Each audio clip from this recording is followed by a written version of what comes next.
One of the things when it comes to the monetization about Ion 2 is that people would assume in global, once it releases, there would be like giga whales on day one, right? They would buy all the Kuna, like they would straight up just buy Kuna and then turn that into Kinah and then just get so far ahead on day one. But the truth is, there's something they missed about the currency exchange. What does money get you in this game? I guess that's the bigger question. What are some of the systems that you can feed Kinah into that obviously benefits you if you buy the Kinah? There's a lot of things in the game that you can buy with money, but there are also things that you can't. So first of all, how rewarding is that content? Would you as a PvP player engage with it in order to help you progress? Or is it in its current state is more for fun? All right, so did you guys know back in the first few months of the game, arenas actually had like real rewards? You can get titles and wings that give stats and whatnot. Now you actually don't get shit. You don't. But right now, arena doesn't even give any good rewards to make it even worth doing. You don't even need to do arena. Actually, the 10v10 equalized PvP battlefield gives better rewards. It gives you medals and asphalt tiles, which you need for your PvP Daeva boards, and you can make Kinah if you're not a PvP player. What is the most overrated feature in Ion 2? Overrated feature? That's not a fast question, bro. That's gonna take me. Take your time. Take your time. First one that comes to mind. Thing you are most excited about coming into the game now or in the future? Battle Royale. Same. PvP. Same. Yo, oh my god. Man, you can't one-shot me anymore. Yeah. It's gonna be so fun. You can't two-shot me anymore, brother.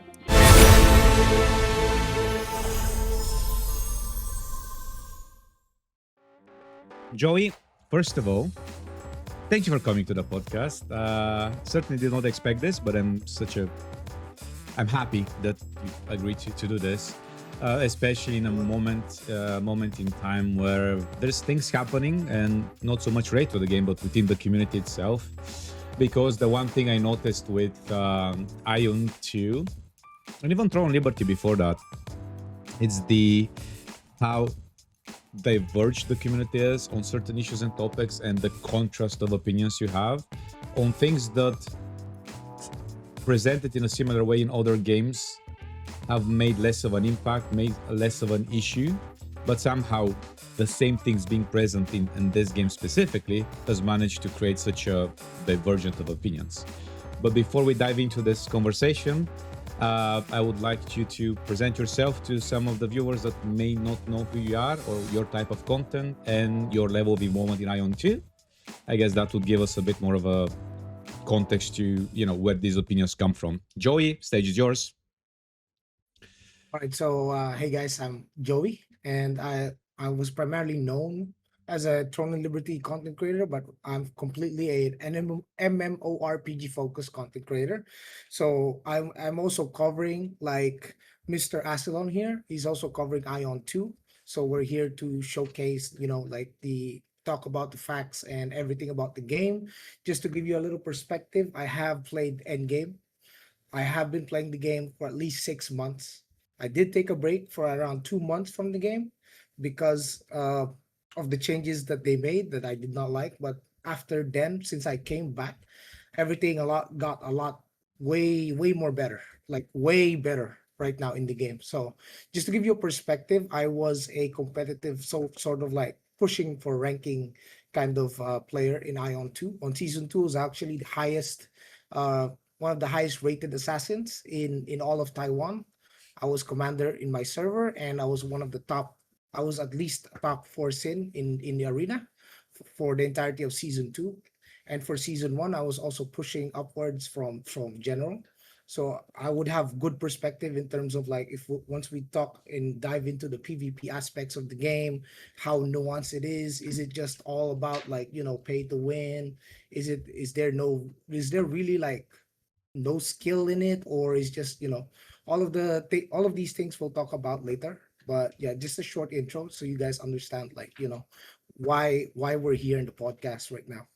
So yeah, back to you, Mr. Askelon. Thank you, Joey. I would probably circle back to what we said in the beginning. The whole reason we have this podcast is one specific video that came out. I'm not gonna dive too much into it because enough attention has been paid to it. It's, for those that don't know, it's the Zayback video that has certain opinions about the game and the community and the type of players that play this game.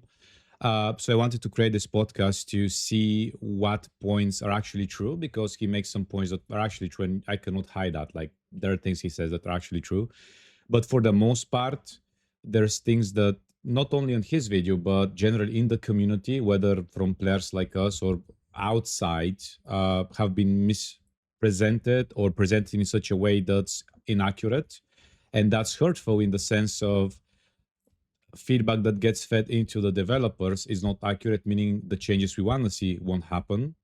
Obviously, the changes that happen are outside of our control because they depend on whether the developer wants to make those changes in the first place. But the whole point is we are a few months out of, uh, we're a few months away from release, and I want to clear out the misinformation. I want to show to people what the game actually is, how the systems work in this game, how that can impact your progression, how much spending is involved if you want to reach levels X, Y, Z. Can you compete as a sub player? What does spending money in this game actually give you? How important that is? The different systems in place that are going to help casuals or people that don't want to swipe or don't want to try hard keep up with the game, because now it's actually possible. Dive into all of those things, as well as the content of the game, the PvE content, the PvP content, how those things are mixed, at what point PvP content starts being relevant, which PvP modes are rewarding, which are equalized, which are not, etc., etc.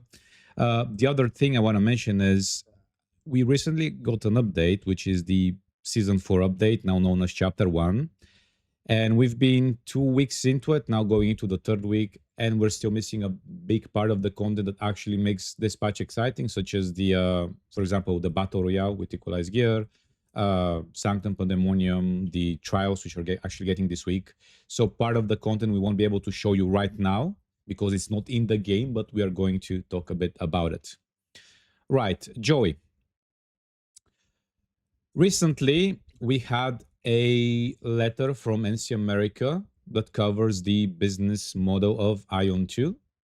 I think as someone who's played the Korean and Taiwanese version, it comes as no surprise that they're sticking to the subscription model, also the currency exchange. I guess the positive change they've done is to remove the tiers of sub. Now it's only one sub, $15, that comes with its own membership pass, which is, it comes with the sub, you don't have to pay extra for it. As well as the currency exchange, which allows you to buy in-game currency with Kinah, but it also allows you to buy premium currency with Kinah, the in-game currency. How do you think about this business model compared to the business model of other games where you have, for example, sub only, where you can't even access the game, you have to pay a sub, buy to play, where you have to buy the game in order to play it, the hybrid model we have now? How do you feel about that? One of the things when it comes to the monetization about Ion 2 is that people would assume in global, once it releases, there would be like giga whales on day one, right? They would buy all the Kinah, like they would straight up just buy Kinah and then turn that into Kinah and then just get so far ahead on day one, more than everyone else. But the truth is, there's something they missed about the currency exchange. The currency exchange actually only works because of the players. So these whales that buy Kinah in the currency exchange, they, in order for them to turn that into Kinah, there has to be someone on the other side selling them the Kinah. Like per se, there has to be a sub-only player, like gathers like 10 million Kinah and then puts it in there, converts it into a chest, and then puts it on the exchange, or 400,000 Kinah, puts it on the exchange. Someone has to supply this gold. You're not gonna get that from the cash shop. That it's gonna be empty. So at the start, there's going to be people that will find ways to make as much Kinah as they can and then sell it to whales and get that Kinah and then use that Kinah to like buy themselves the passes. That is also one of the things that the game has, is we got battle passes in the game which can be bought with Kinah, which by Yeah. the way, If you have the Kinah, you can absolutely convert your Kinah into Kuna by selling your Kinah to a player in the currency exchange, so you can get Kuna and then buy the pass, even without spending a single dime. You can just grind that yourself. So in order for this entire currency exchange model to work, is there has to be someone supplying. So here's the thing: in day one, you won't have anyone supplying on day one. People will be leveling up, people will be grinding, saving up their Kina, and then maybe week one or week two, there we will start to see some chests in the market. But the items alone in the market won't be, in excess abundance, to the point that it's so cheap that giga whales can just swipe up and just get buy out everything. It's going to be so expensive, right? So while these items that they buy could put them ahead, it's not going to be as much as, interseasonal gaps in Yeah. terms of gear progression, because some people think, oh, the whale will just buy out the market day one, week two. He'll get best in slot gear and then he's set for life. He's not. Like the moment season two hits, that ceiling goes up, more gear gets unlocked. Ceiling goes up, and the whale now has to spend again more.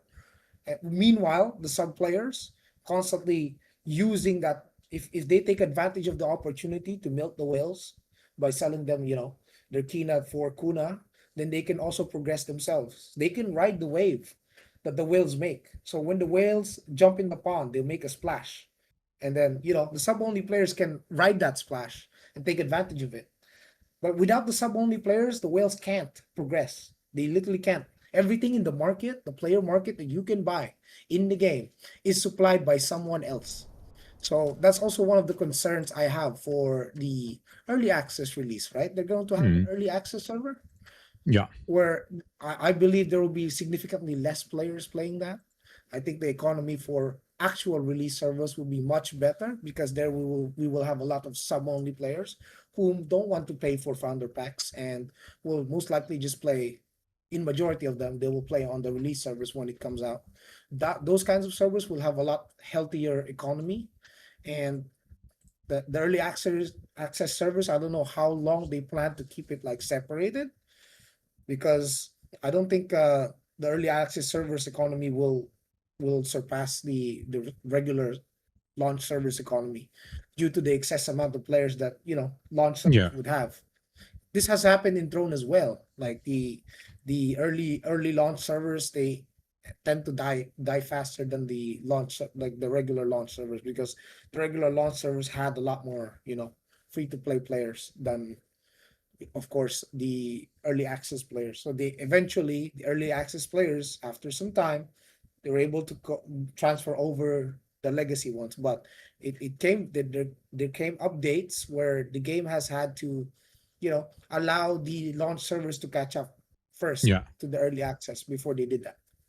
So yeah, for me, my thoughts in general, the game is pay to win, yeah, sure, but it's not as bad as people think it would be. There's a lot of like there's a lot of conditions that we have to take, a Into lot of factors we need consideration. to consider. Yeah, Yeah. take into consideration when we look at the business model. And just to put it into perspective, Throne Liberty, being another NC Soft MMORPG, was widely seen as a failure even in Korea on its launch, as compared to Ion 2, which was seen as a massive success. And it was such a massive success in Asia that NCSoft themselves were so proud to brag that they made $69 million in 1 month from an MMO. So people are thinking, oh, this MMO is, slop, pay to win slop trash, pay pig. They call us pay pigs. But the reality is it's successful. It's making money. Would it make money if it's trash? It wouldn't. Game would have died. There are a lot of games out there that came out within 1 month and didn't even survive. But this game is still out. It's going strong, 8 months, and the population is still booming on both Taiwan and KR servers. You know, so yeah, not to get sidetracked. Mr. Back to you, Mr. No, Master. it's you are mentioning something very important, because the early access topic was was making some waves for the last few days, simply because that's when we got the information. And for the most part, this is one of the concerns I had, because for me early access would be less of a problem if the world market rate didn't exist in the sense of, at least in the beginning, because when the game first released, we only had the local market trade. Then they introduced world market. Mhm. For those of you that don't know what that is, world market allows all the servers in the game to trade between each other. The caveat is it's higher tax, meaning if you sell something here, you earn a bit less Kinah because the tax is higher, but you sell it faster. So that's the perk of it, right? But because they said early access servers will have their own separate marketplace from the launch servers, if world market as a system exists on release, that means early access servers, I'm assuming they're going to be less in numbers compared to launch servers. It's logical, right? That means the servers that trade between each other are going to be fewer, which means lesser resources in the market, which means higher prices. That's why if that economy plays out like this, whenever they release the transfer between servers, if the prices on the early access server are continue to be high, people would obviously want to move to something where it's cheaper, where progression is easier. And that's one of the reasons why early access servers tend to go downhill. Another important factor I would say is the content creator factor as well. Obviously, early access servers tend to attract content creators simply because they want to be the first to make reviews, guides, stuff like that, which is fair enough. But when they play the game for like a month, they move on to the next thing, and with that, they take part of the community away. And then you have a server with, let's say, a third of its player base, or I don't know, I'm making up numbers up, and they can't compete in the abyss. They're being locked out of resources. That snowballs into your PvP progression, etc., etc. So it is important things to consider. It's funny enough for me, we have announcement about early access, yet we still don't have a release date. We have a release window, September. So pick a number 1 to 30, and you would probably guess the release date because your guess is as good as mine, right? So there's that. Right. Now, before we even dive deeper into this conversation regarding pay to win stuff like that, we have to set a baseline of what constitutes as pay to win, what people consider as pay to win, because this is a topic where people have various opinions as to the levels of pay to win and what pay to win is. For some, pay to progress is part of pay to win. For some, they disregard pay to progress as pay to win. They just look at the can you buy stuff in the shop like gear or items that you cannot get in game. Some consider that to be pay to win. Some consider just any ability to gain power in a game through money. These are all value. How do I say? All valid.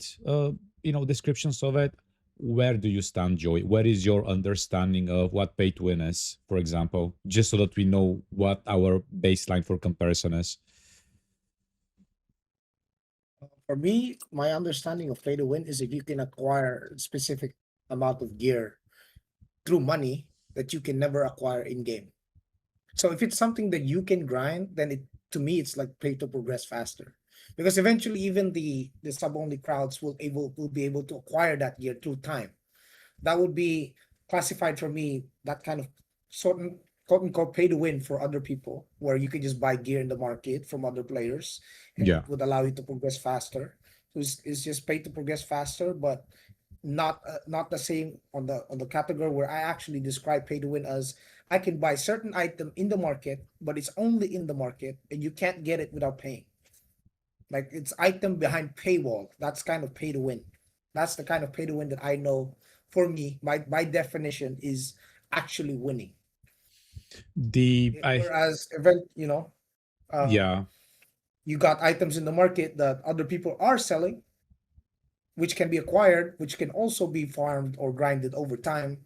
That's just to me is a method of pay to progress faster, Mm. which is a lot less than the pay to win by my definition, where you can acquire something that no one else can have, that no one else with no money don't have, right? So if you're only a swiper and only swipers can have this and this, that's completely pay to win for me. I share the same sentiment because even though I'm not that old, I would call it the old school ways of looking at pay to win was like the boosts that you can only get through the shop, in the sense of like that give you extra stats, the gear, or even the paid events we would have in some gacha games, and you would only get rewards if you swipe. Just as a comparison, the game I spent the most time in was Ion 1. And the release of Ion 1 was very mild in the sense they had the sub-base model. If we exclude illegal RMTing, there was no really way to pay to win through the game. And in a typical NCSoft move, they introduced little systems that would gradually feed into, pay to win, and they would start selling things on the shop exclusive to the game outside of being able to grind it. Just as example, people seem to forget that in the shops we used to have candies, which would give you stats. For example, in Ion 2, we have candies like this one, but they are cosmetics. In Ion 1, you would be able to buy candy, which would give you attack speed, accuracy, attack, movement speed. That would give you a bonus, and those candies were unfarmable in game, but they were cheap, and you can buy it on the shop, and you can also sell it for Kinah in game, so people could technically get them with Kinah. So that was something that people were willing to accept. The other thing in Ion 1 we had was the tempering solutions. For those of you that don't know, these were items or holy waters you would put on your accessories, and they would give you PvP attack and defense. They had extreme low chances to drop from certain dungeons, but on NA servers I played, they would sell them for like $2 something, and they would have a chance to fail on your accessory. So it was like a gamba thing. We had paid events where it's literally a Shugu mini game where you would feed premium currency and you would draw for rewards. Some of them were mild and cosmetic. Some was actually enchanted gear you can obtain. Later on, they introduced composite mana stones, where, for example, if you look at my gear right now, composite mana stones were stones that would have double stats. That was attack and accuracy, attack and crit, magical boost, and magical accuracy, which was important for magical classes. And the way the socketing system worked in Ion 1 was when you fail one stone, all of the previously enchanted socketed stones would fail. And just as a comparison, one composite mana stone could range between 5 million to 100 million, depending on how sought after the stats are. And the way to fully socket your gear was to buy Felicitas socketing, which would guarantee the stone entering your gear. They would sell that on the shop, of course, and you can buy it with Kinah from other players. That was another thing. Later on, they introduced stat reroll scrolls. So in 4.0, you would have gear dropping from dungeon with randomized range of stats. So attack could be 17 or 20 or 30 or whatever. And you were looking for specific values and also specific mana stone sockets, because the gear could drop with 5 slots or 6 slots, similar to how it was in Blade and Soul New. And then on the shop, they would sell you retuning scrolls, and you can retune the gear up to 3 times. And if you don't get the stats you want, you have to throw away that gear or disenchant it for enchantment stone, and then throw it away. Later on, they introduced something, collections and transformations. They removed scrolls and they add you these transformation forms, which were incredibly difficult to get, incredibly RNG, and people would literally waste thousands of money to get them. That gives you extra movement speed, extra attack speed, extra stats, different enchants in collection, different pendants, different items on your gear that people are wailing hard. So when you combine all of those systems, compared to Ion 2, like Ion 2 seems like a kindergarten, right? Like when you take what I just said into consideration. Now, true, Ion 1 didn't have currency exchange market, at least not in the original version. I don't know if they introduced that later because they stopped playing at like 5 point or 6 point patches. Ion Classic did. That's where I guess they tried their premium and the mixed market, I would say, premium currency and in-game currency. They went with the full premium currency market TNL. They went with the mixed model again in Blade and Soul New, and then they circled back to the same model again in Ion 2. So for me, these are all different levels of pay to win. Obviously, they impact the game differently, but when it comes to progression in Ion 2, can you progress without swiping? Absolutely. Can you be competitive in Ion 2 as a sub-only player? I would say yes, but there's a lot of things you would have to do in order to even remotely catch up to people that know live this game and they also have the ability to swipe. What's your thought on this, Joey? And then I will expand further on my thesis. Just do a summary again. We'll do a full like a short summary. So in I I got so lost in the mix there. yeah, that's because I was explaining Ion One systems. Did you play Ion One by the way? No, actually, Okay, I so got that lost that in was flip that. one. Okay, so Yeah. TLDR in Ion One, the predecessor of this, they were selling like reset scrolls, scrolls that would let you return your gear, scrolls to ensure that you don't fail your mana stones, uh, items and candies that would give you perks and boost like extra stats that you would normally not be able to get in game. So the levels of, even if it wasn't as impactful, I would say it was still giving you an advantage over someone that didn't have those things, and a massive advantage at that. So I was trying to say that I want to compare to some of NCSoft's previous games. uh, the pay to win is still in Ion 2. That's not even a debate. But compared to other games in the past, like Blade and Soul, Tron and Liberty, Ion 1, Lineage 2, or Lineage, sorry, it's nowhere even near those levels. What's your thought on that? Because you've played other Korean games, you can probably put a perspective on this. I would agree, especially if we're looking at Ion 2. Some people look at Ion 2 and they call it pay to win mobile game slot, right? But the game is 100% on PC. Like you can probably play it on phone, but most of the players are playing on their PCs. And the game is, if you compare it, if you use that description, is pay to win mobile slot.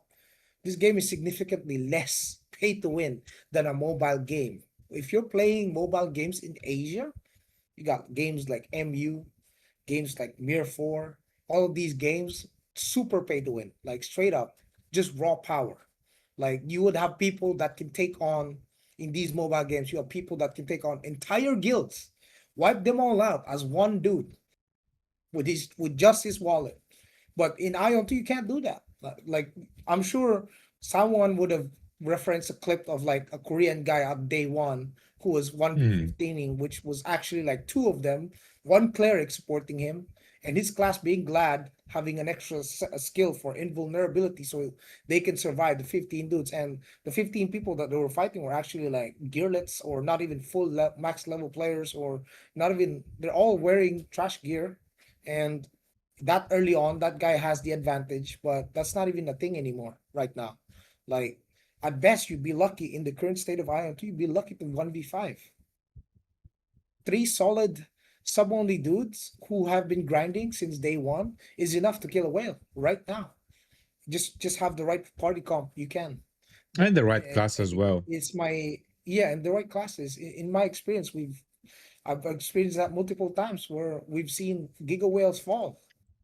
They fell off. Like the gear gap has narrowed a bit closer nowadays, especially in the current state of the game. But on global, I doubt it's going to be the same as the way it was in Korea, because they made so many quality of life changes that allowed sub only players to progress a lot better. Because back then, I will tell you, there was a crafting system. There is a crafting system right now where if you wanted to craft PvE gear, you would have to gather the mats or buy them from the market. Then you would craft the item. You think that's it. Hmm. No, it's actually a gamble. You can fail the craft. If you're a sub-only player and you fail that craft, that hurts. That sets you back a couple of days, maybe a week or two. If you're a pay to win player, doesn't matter, swipe again, right? But right now they have a system where, because if you maxed out, like let's say the tier one PvE weapon, you got a Yeah. PvE crafted weapon for tier one. If you want to progress to tier two, you're gonna have to recraft it again and re-level, re-enchant it, re-level it up, all that progression again to max that weapon. That was crazy. That's heavily, like only swipers can manage that, right? Like if you're sub only and you invested on a piece of gear, you're locked in. You're not just magically gonna be able to gather all the mats for the next year immediately. There's not enough resources in the game for you to do that. But what they did to make that a lot better, it was they allowed you to upgrade your tier one into the next tier without gambling. It's guaranteed. It's gonna cost you some mats. Most of the time, the same mats you need to craft the item, but instead you don't have to gamble. You can just keep upgrading. Once you got the mats, click upgrade, and you got it. You're up there, right? The So we have this system now, which makes it a lot better for sub or free to play players in the your long run. you're touching upon one of the fixes that would have made a huge difference early on. Some of the changes, I would Mhm. say. For example, they even now give you the option to guarantee craft your Horn Dragon weapon, which even 8 months after the Yes. release of the game is still one of the. I mean, now you have the upcrafted version and so on, but for the like 8 months straight, it was the best gear item you can get in the game, and for 8 months there isn't a single player in that amount of time that was serious enough. They would have all been able to get it, but now it's even more easy because of the guaranteed craft and the ways you can still preserve your resources while crafting it. Because, like, the way it works is you would craft an item and then you would use that item as a sacrificial lamb to then upcraft to the next year. And the item you sacrifice preserves it would transfer the enchant levels and the stats you've wrote so that you don't have to re-enchant and rebind Yeah. your gear, Exactly. which is big. This is a big Kinah cost, at least Kinah Sync for enchanting itself. And because stats are RNG to get, it would require some time to get it. But because you get to preserve that, you don't have to go through that hurdle again. You only have to go through it once. And it's not only for crafted gear, it's for normal gear as well. It's the transfer system where, for example, right now in Korea, we have a catch up event that they give you like a level 20 weapon with the best in slot stats. And let's say I use that gear and then I get a better item. I can take what I already have, already perfectly traded, perfectly enchanted, and I can transfer the stats to the better weapon without any cost, Kinah cost. I only have to use a transfer item, a transfer fragment, which is easy to get because you need to sacrifice unique gear or the gold gear to get it, and it's super easy to get gold gear nowadays. The tricky part is if you want to transfer to heroic or heroic between heroic, because it requires you to have a heroic transfer stone, and those can only be crafted with heroic items, which are a bit harder to get. But thanks to the raids and the rewards you get at the end, because they have higher chances to give you like I would say season one heroics is the Asian spirit ones. You can still use those to craft those stones. So compared to release and the advantage Wales had on release compared to the sub-only players, right now the game is miles ahead when it comes to that. And those two fixes alone are enough to keep sub-only players competitive in the long run. This is outside of like worrying about the currency exchange or the battle passes or anything of that nature. You will be able to at least clear um, all of the game's content, like even raids. Like you don't need to worry about swiping in order to actively participate in the game's content. What's your thoughts on this? My thoughts on that is game changing. Like, like the pay to win slot that we once thought Ion 2 was has successfully evolved into something a lot better and a lot more acceptable for the global audience. These systems will definitely help the sub only players, which are the pillars of the economy of every server in this kind of game, because without sub only players the whales won't even be able to whale, The right? one thing I It's not. would like to add on here is that the way the market works is, and we should have probably touched upon this earlier, is that there is a difference where you can get an item straight from the shop, and that Kina goes to the or that currency goes to the developer. But when it's through the marketplace, it gets fed up to a player, and that player can use that Kina in a different way to progress their character. For example, that's what a player-driven economy is, right? The Yes, I that's get what we have. Yes. I guess the main question when it comes to pay to win progression and even playing on a competitive level is where whaling matters. What is the type of content in this game where being a whale gives you such a massive advantage that you're like, oh my god, why did I even bother? What's the competitive content in this game where being a whale would actually matter? Apart from vanity, of course. Well, most of the pretty much all of the unequalized PvP modes that we have, that is where the whales just Hmm. far Like, surpass for everyone else. example, Abyss is one of those. Arena, Yeah. 1v1, 4v4, Abyss, and open world rifting, Yeah. open world PvP as well. Yep. So most of the unequalized content in the game that we currently have, that's where the whales will dominate. And as well on PvE as well, of course. When you're doing dungeons, Yeah. raids, the whales will indeed, make your runs a lot faster, make your save you a lot of time instead of spending maybe 30 minutes in a dungeon with a bunch of other sub-only players that don't know how to do the mechs. You got a whale that would just help you speed run it. So you can save a lot of time and do more runs. And then use The your save time for a lot of yeah, productive stuff to do in Ion too. or more fun content, right? I Yeah. the general sentiment I get is people are willing to tolerate pay to win in PV simply because you're competing against NPCs. But PvP is a type of content that's generally sought after because of expression of skill. And obviously, if you lose to someone because of their wallet, right, it feels unfair. And this is why would I even bother with this type of content where no matter what I do, I cannot compete with those people. You, Joey, I have to admit you have way more PvP experience than me in this game simply because I was slacking around doing jack fuck all. But I've seen some clips you're gonna show them, and you said that you've reached like top rankings in PvP in season two, especially. Mind you, season two and season one were the early stages of the game where we didn't have most of the catch-up mechanics. Class balance was different. We didn't have as many skills available to our classes, so it was even a completely different game. But as someone with your experience, how would you rate the ability to compete as someone that's sub-only player compared to someone that's swiping? Uh, would you be forced to swipe at any point in the game? How much would you have to invest? Things of that nature. Like, what's your competitive Okay, so spirit saying? to put it into perspective, the game has servers, right? You Yeah, got factions, you got Asmodeans, you got Elios. If you're lucky, you're in a dead server, you can probably just farm mobs, get to top rank, but you're only top rank in that server, right? So relative to the other servers, when you look at the leaderboards in entire region, you can mm, compare your rankings across all other servers in your region, so you yeah, can see who's really like which server is like, holy, that guy's like 50,000 kills, been farming.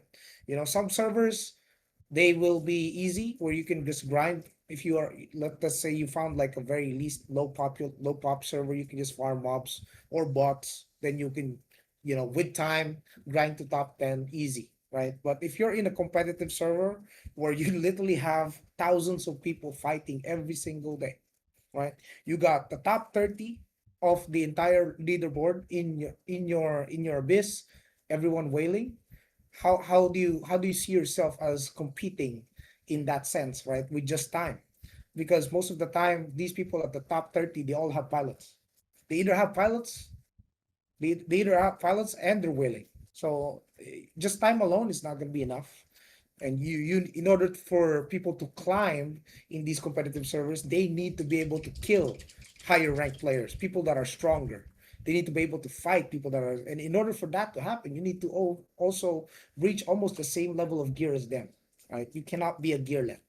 You yeah, cannot walk into abyss with what fresh, unique, random PvE gear and hope you can destroy the whale that grinded his PvP set. You're not. You're not even gonna dent him. You're just father to him, and that is seen in many cases, and that still remains true even to today.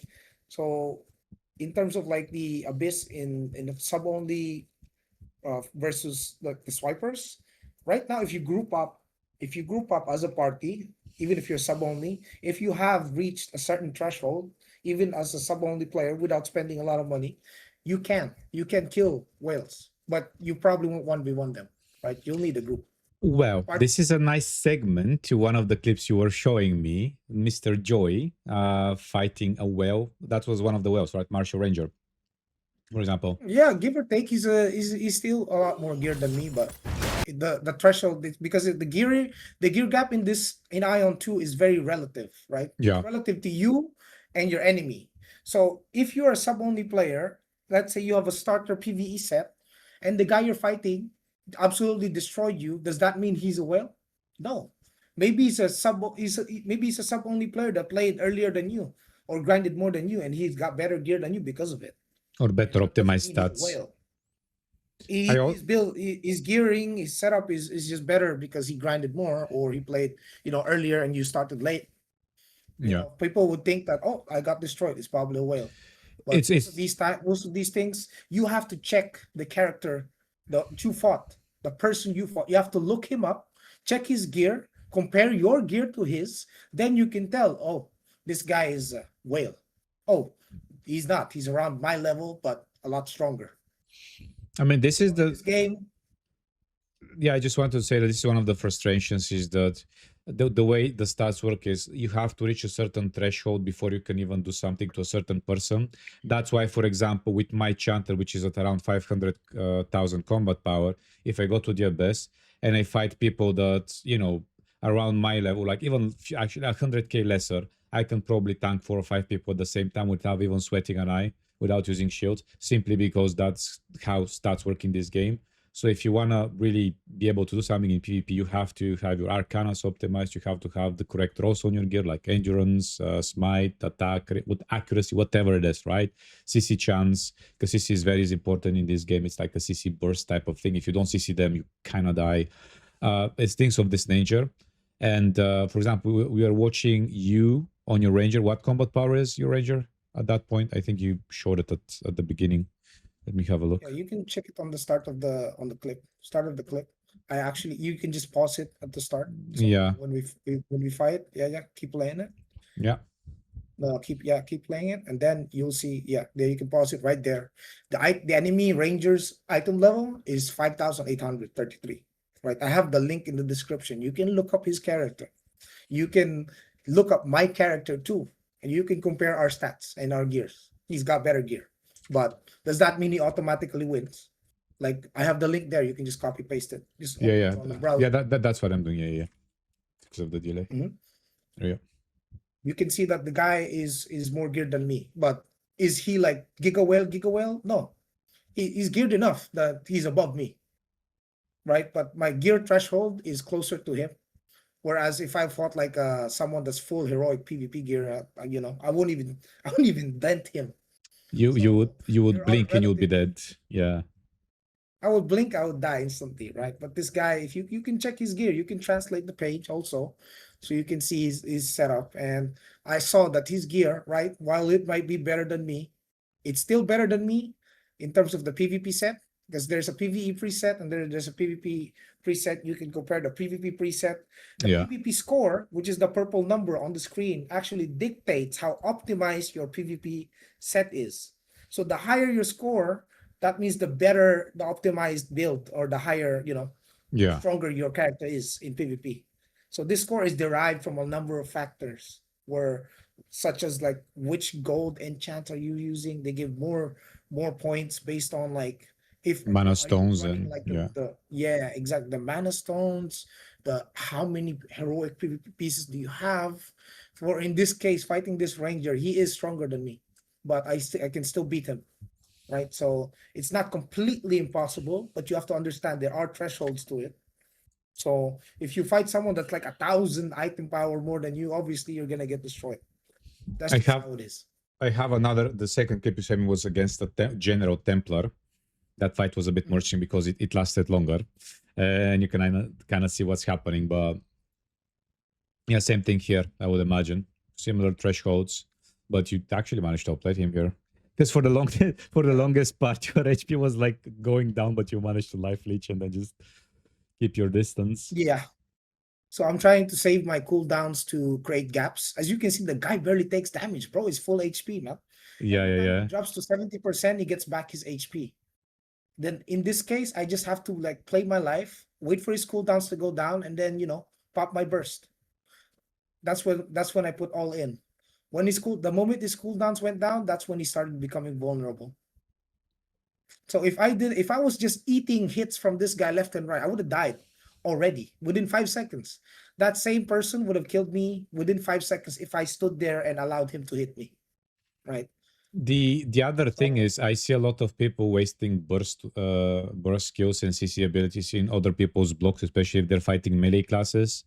And they're like, what the fuck is not dying? What is this class? I'm like, he's just using a block attack. They just you know, but it's kind of hard to tell sometimes because the skills are so fast paced and sometimes they're too so flash you can't really tell what's happening, but you have to read the situation almost like, oh, my damage is not going through. Is it an endurance? Is it a block skill? Let me keep my distance, see what's going on, and then engage, right? Now, we mentioned earlier arenas 1v1 and the co-op modes. How rewarding is that content? Would you as a PvP player engage with it in order to help you progress?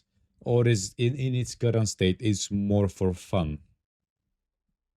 All right. So did you guys know back in the first few months of the game, arenas actually had like real rewards? You can get titles and wings that give stats and whatnot. Now you actually don't get shit. You don't. Look, you get abyss points. They removed the ranking rewards for arena. So arena is just like, forgive my term, dick measuring contest. That's what it is right now. You want to see if you're really strong, you go to arena. Then you go fight people who do the same thing. They want to figure out, oh, is my character strong enough? Am I really strong, or is that guy just weak? Because these are the questions that the whales usually ask themselves when they're gearing their character up, they're progressing their character. Is it enough? My stats enough? How do they find out? They go to arena. They go to arena, they duke it out, they fight people equally, as strong as them or more, and then they find out if, they're strong enough. But right now, arena doesn't even give any good rewards uh, to make it even worth doing. You don't even need to do arena. Actually, the 10v10 equalized PvP battlefield gives better rewards. It actually gives It gives you medals and better. asphalt tiles, which you need for your PvP Daeva boards, and you can make Kinah if you're not a PvP player.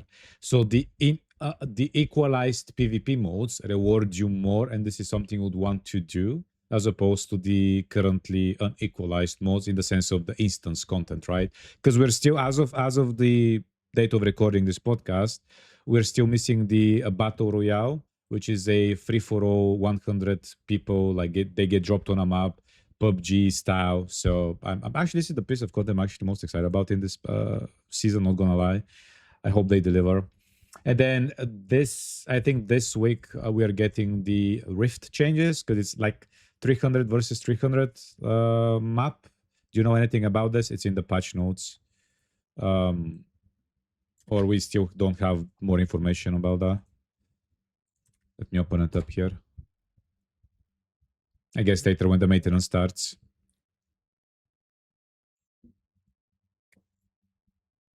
Like as someone in chat did say, just fight someone within your level. And you guys are worried about like being unable to compete in PvP, for example.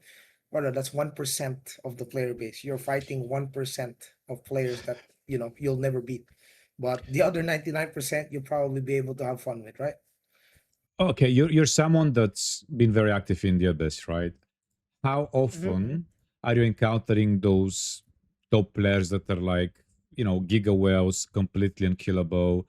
How big of the population in the abyss are? Because currently the biggest worry is, especially in some videos that, they present the game's content, so they're like, oh, giga whales, you're going to be a food for whales. Whenever you go, you're going to get farmed.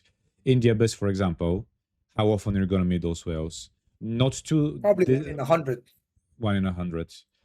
And this is not me trying to play down the issue or something. It's just to No. give an accurate representation of how Mm. often you're going to fight against those players, how often you're going to meet someone that's so way out of your rank you can't even do anything about them. Okay, and if you're only a PvE player and you don't want to do any PvP, how does the system work in this game? Are you forced to do PvP, or No. If you only want to do PvE in Ion 2, you don't absolutely have to do any PvP. The game does not force you to participate in any form of PvP. But if you want to for fun, you can. But in Ion 2, you don't have to participate in PvP if you don't want to. PvP is not the main focus of Ion 2, despite what most people would want. Ion 2 is actually a PvE focused game, and like it's you would think that if you want to only PvP, you don't have to do PvE, right? That's actually not true. It's actually biased towards the PvE, right? If you want to PvE, you can. You don't have to PvP. But if you want to PvP, you still have to do PvE. Even more, you have to do PvE because there are things that you can only acquire in PvE, such as the Arcana system. You can never get this from doing PvP. You can't get your Arcana cards to increase your skill levels, increase your stats that you can use in PvP. You can't get that just by doing PvP. You need to do dungeons. You need to do transcendence to get these arcanas, right? These are one of the examples where you will definitely always be forced to do PvE, even if you are a PvP focused player. That's why PvP is such a luxury. If especially if you're building multiple sets, like two sets, one PvP and one PvE, it costs so much resources that ideally, if you're a sub only player, the general consensus is that you just focus on PvE set. It's a lot easier. You can use that PvE set to progress and slowly work your way towards your next set. But you focus most of your resources on one set instead of trying to split it for two. If you're doing two sets, then that's where you start to feel like you will be forced to spend, right? But if you're planning to take your time, then you're not. You're absolutely not forced to spend on anything. If you want to try to do PvP, or let's say you want to do PvP but you don't have the gear, you can do the equalized PvP. It doesn't matter what the gear is. Everyone's stats are the same. And someone might say, "Oh, but the consumables are pay to win." No, they're not. You can literally craft them. Or you could, Anyone can get them. Yeah, you and can then literally craft the scrolls yourself, and and I you can use them. just And then yeah, you can buy them from the market for cheap. With the Kinah that you use, 30K. you mean you grind it? It's so cheap. The gold scrolls, you're worried about the gold scrolls, they're so cheap. Like right now, you like on global launch, you'll be able to craft them. When you're crafting blue scrolls, you will eventually get lucky, get that 25% proc chance, you get a gold scroll. Maybe you can even sell it to other players, right?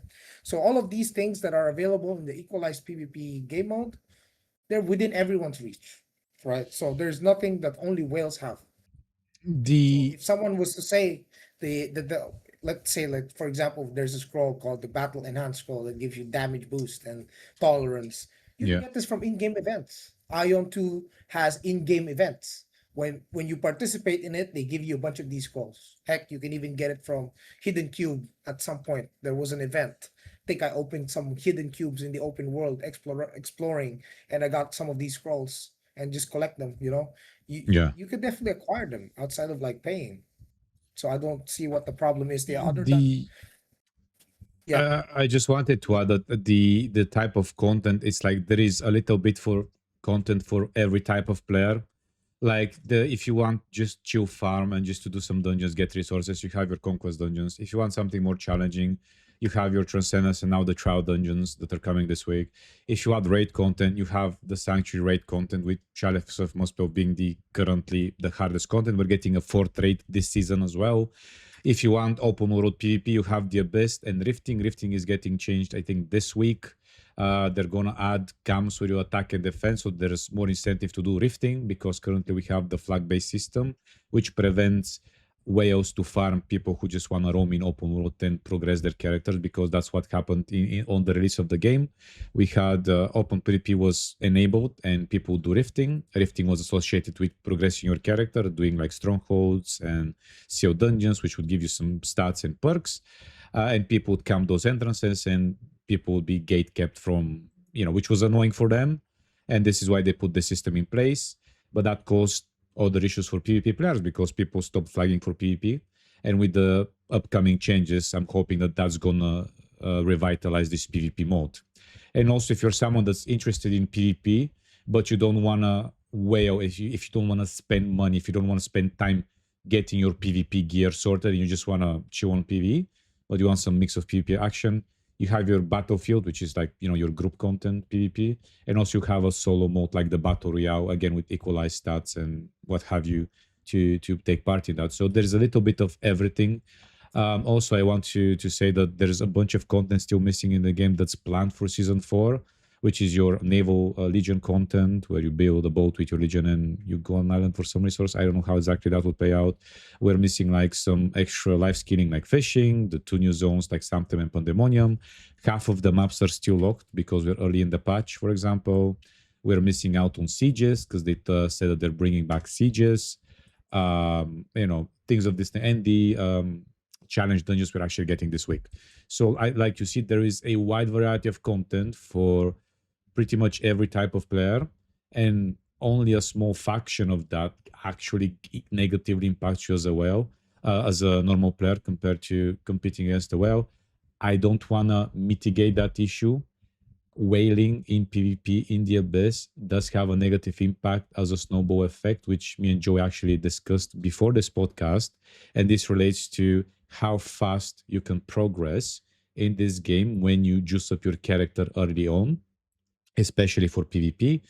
Joey is early on in the game, like obtaining medals and things. Well, first of all, we didn't have medal gear, I think, or if we did, it was unobtainable because the sources for medals were far in between. Very scarce. L- Pretty scarce. Later, they added bosses that drop medals. Then they have the seasonal achievements. Then you have quests, PvP quests. Now you can get medals. You have the tradable boxes. You can buy medals or sell medals to other players.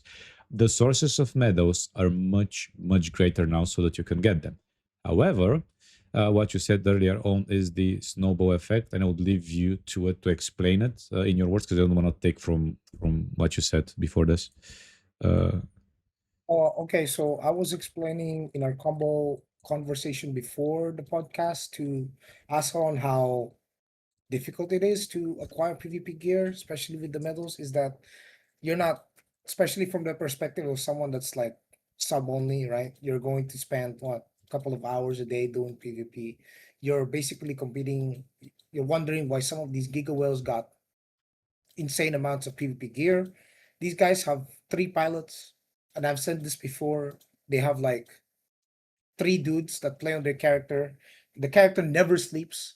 The character either does PvE, the character does PvE, PvP, and it's all like there are world bosses in the abyss that when you kill them, based on your damage contribution, you can acquire a medal, and they spawn every few hours or every hour, and it's random. So the only way for someone to like accurately be able to gather up all these resources for PvP is that they have to literally live and breathe in the abyss. They have to sit there and they become a citizen of the abyss, right? So they just wait there, right? They do some PvP, and then when it spawns, they come and they show up for every single one, and they will collect all of these medals and acquire gear ahead of most people who don't do this. So it's kind of like a snowball effect, because basically when people talk about pay to win in Ion 2, it came a point when in at the start of the game launch, you were able to buy crafted materials from other players, and you were able to craft the best in slot PvE heroic gear. Yes, PvE weapons. They're not PvP weapons. They are PvE weapons, but you can use them in PvP. And because of the amount of trait lines that these weapons had, they had a more advantage than actual PvP weapons at that time, right? The first tier ones, because you were unable to acquire the highest tier of PvP gear in that time. So during that time, PvE gear was on top. But right now, PvP gear is on top. So what? Before I get sidetracked, these guys were wearing PvE sets. They're going into the abyss, hmm. dealing as much damage as they can to the bosses, getting the highest contribution possible, always getting the highest contribution possible, always getting the highest medal rewards from these bosses every time it's up. And they're just collecting it and collecting it. And over the course of months, it snowballs. They get their pieces. Meanwhile, your sub only player is starting to get his first, first tier two set every, and then these whales already building towards the tier four PvP heroic gear. So that's where the snowball comes in. So hopefully they can adjust the system to make it a lot more accessible for even sub only players who don't have three pilots to sit in the abyss and farm medals forever. How would you? How So can you propose a fix? It doesn't have to be perfect. What's the first thing that you can think of that can improve that, help improve that? they could increase the sources of medal rewards, Okay. and they could basically, yeah, increasing the sources of medal PvP medal rewards, so that even people who aren't able to participate in these random spawns for the bosses, who can't get medals off bosses, they can participate in other sources of events that can happen in the abyss. There can be a lot of ideas. They could even add medal, because they already did increase the medal rewards from the season challenges, right? You've seen Yeah. that, right, Mr. Asilon? You've seen the season challenges. When you do rifting, you get more medals if you kill X amount of players, and they could increase the events in the game where you can earn medals. Just like, for example, the 10v10 equalized PvP game mode, they already give gold medals. What else do we need? We need more equalized content, right? And then those equalized contents can also reward medals. Yeah. So that would help. That would definitely help a lot, especially for people who don't have the gear but want to be able to compete. Because they already did it. They managed to do it.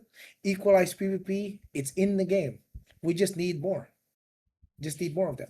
You I know? mean, or even like, because right now the way the battlefield works is, you can get 3 rewards for winning and then 3 rewards for participating. So a total of 6 rewards.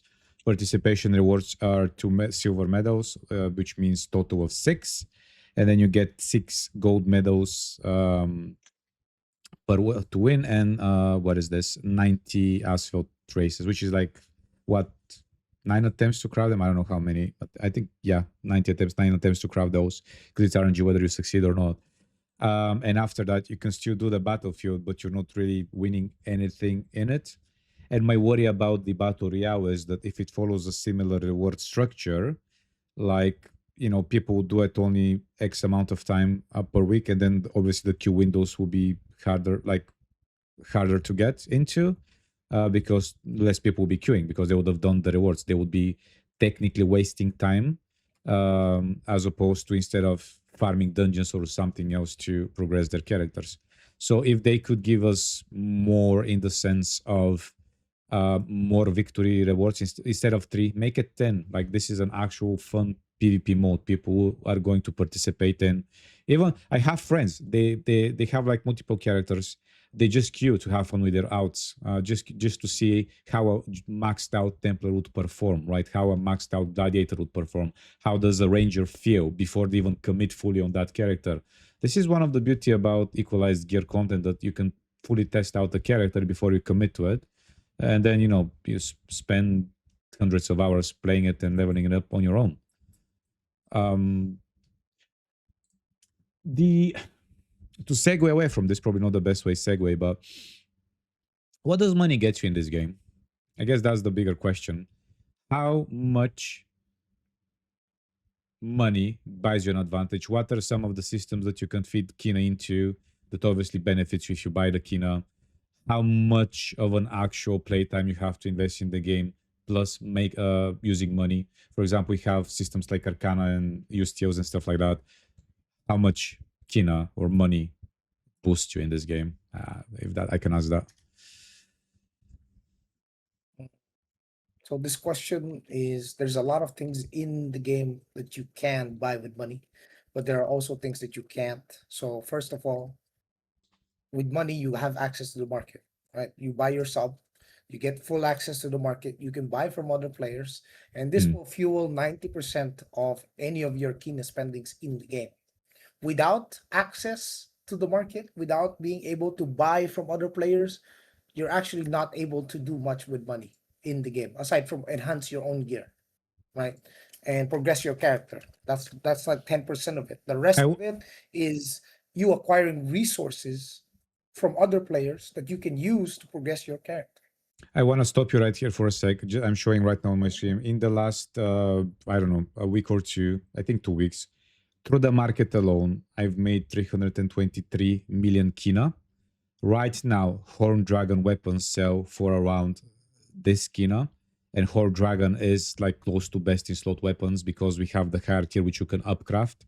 So obviously, the market has different power in the different stages of the patch and the game, because right now if I open the market, I can see Horn Dragon armor and weapons crafted, but you won't see them as often or as much at the beginning because people would want those for themselves. You wouldn't craft this only to sell it on the market, right? Maybe if it did on proc or something, I don't know. But right now, the game has been out for like 8 months. Obviously, things are cheaper right now, and the price will look different on global. But yeah, this is what the market looks like right now. Sorry, Joy. Please continue. Yeah, so there's a lot of things you can spend on Kina. You can buy wings to dissolve them into enhancement stones to improve your gear. You can buy mana stones that are crafted by other players that you can use to reroll your mana stones. This game is a huge Kina sink, so the demand for items is infinite, right? If you are a player and your goal is to progress by taking advantage of other players' Kina, because you have none, you want to make some, you can. If you have the resources, you can grind the resources and you can provide or supply the market with said resources, then you will make a lot of Kina, even without spending. So most of the stuff in the game can, all of the pay to win aspects of the game can be acquired mainly through a currency called Kina, which is the gold. Yeah. And the gold is accessible to all players. So even if you're not spending, if you have, you know, unorthodox ways to make Kina from other players by selling stuff in the market, and that, you're one of the few guys that are doing it, you will definitely be printing a lot of Kina, and you can progress your character on the almost on the same level as whales, not exactly on the same level as whales, almost on the same level of whales, without spending a dime. If you know these things that they do to make or generate as much Kina as possible. If you know, like, let's say, specific items that are super in demand and is always bought out, stuff that people want and there's not enough of in the market. If you can provide supply of that, that's a lot of Kina for you, even if you don't have to spend. So these are one of the things when it comes to Ion 2, there's a lot of Kina, especially like, for example, back in season 1, season 2, I'm gonna give you a good number. Aspel. Look at the Aspel on your game right now, Asalong. Yeah, I Look will at the one sec. Aspel front. Yeah, Aspel. Uh, These are Daeva board points for PvP, right? And you can only acquire this using PvP currency yeah. and or crafting it or gambling it with substance morph over time. These used to be worth like 25 million Kina a pop, and you need 232 of them. So 232 times 25 million at launch, that was around 5.8 billion Kina at launch. Yes, you're not getting that. But some giga whales have that full. They're buying out markets. It even reaches like 30 to 40 mil at some point because there's not enough on the market. So Kina buying power does, affect your character progression by a lot. Even if it's not all of it, but most of it is affected by it. So you see this board. This is a PvP board that gives you PvP stats, and you Yeah. can only acquire these nodes by spending either abyss points, which is capped because you can only buy a specific amount of aspel points overall for the Yeah. entire. Like, look at the abyss shop. You can Yeah. only That buy like, though, yeah, once you're done with the step, that's it, right? You can't buy anymore. You can't even buy it out with abyss points all the way to 232. You literally need to craft it, or you need to buy it from other players. So this is the kind of, like, power you can buy with Kina. This is the one of the systems.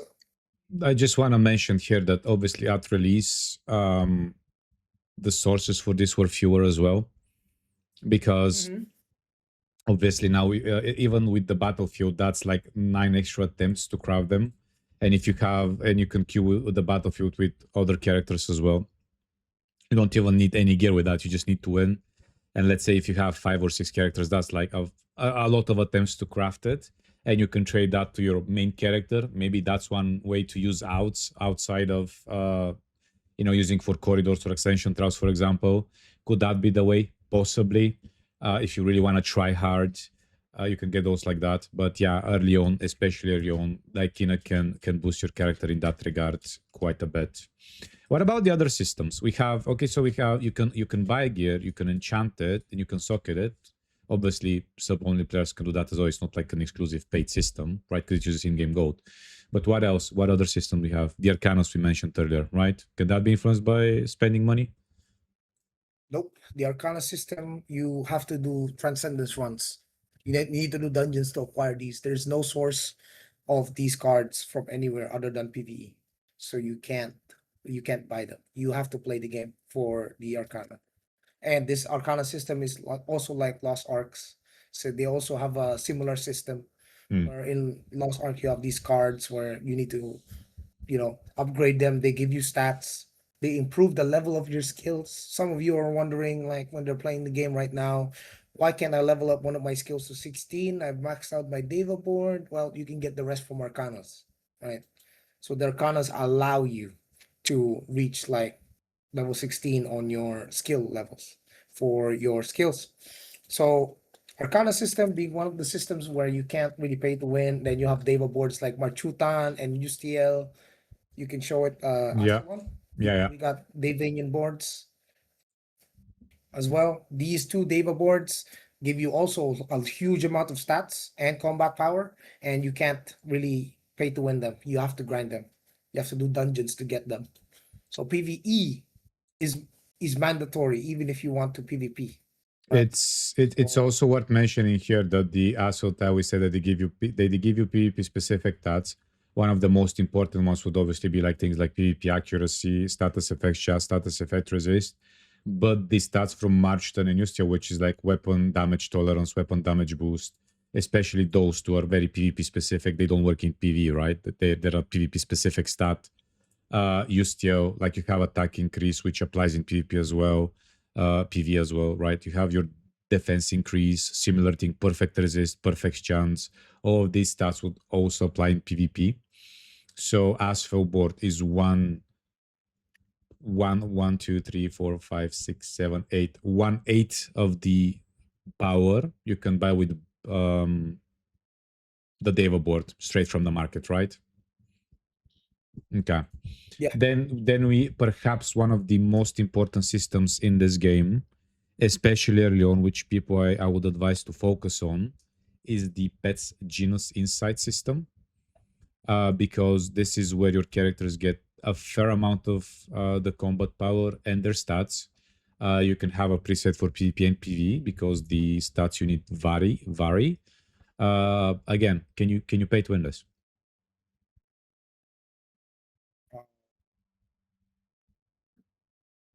indirectly, yes, you can indirectly pay to win this by hiring three pilots that will farm for you 24/7.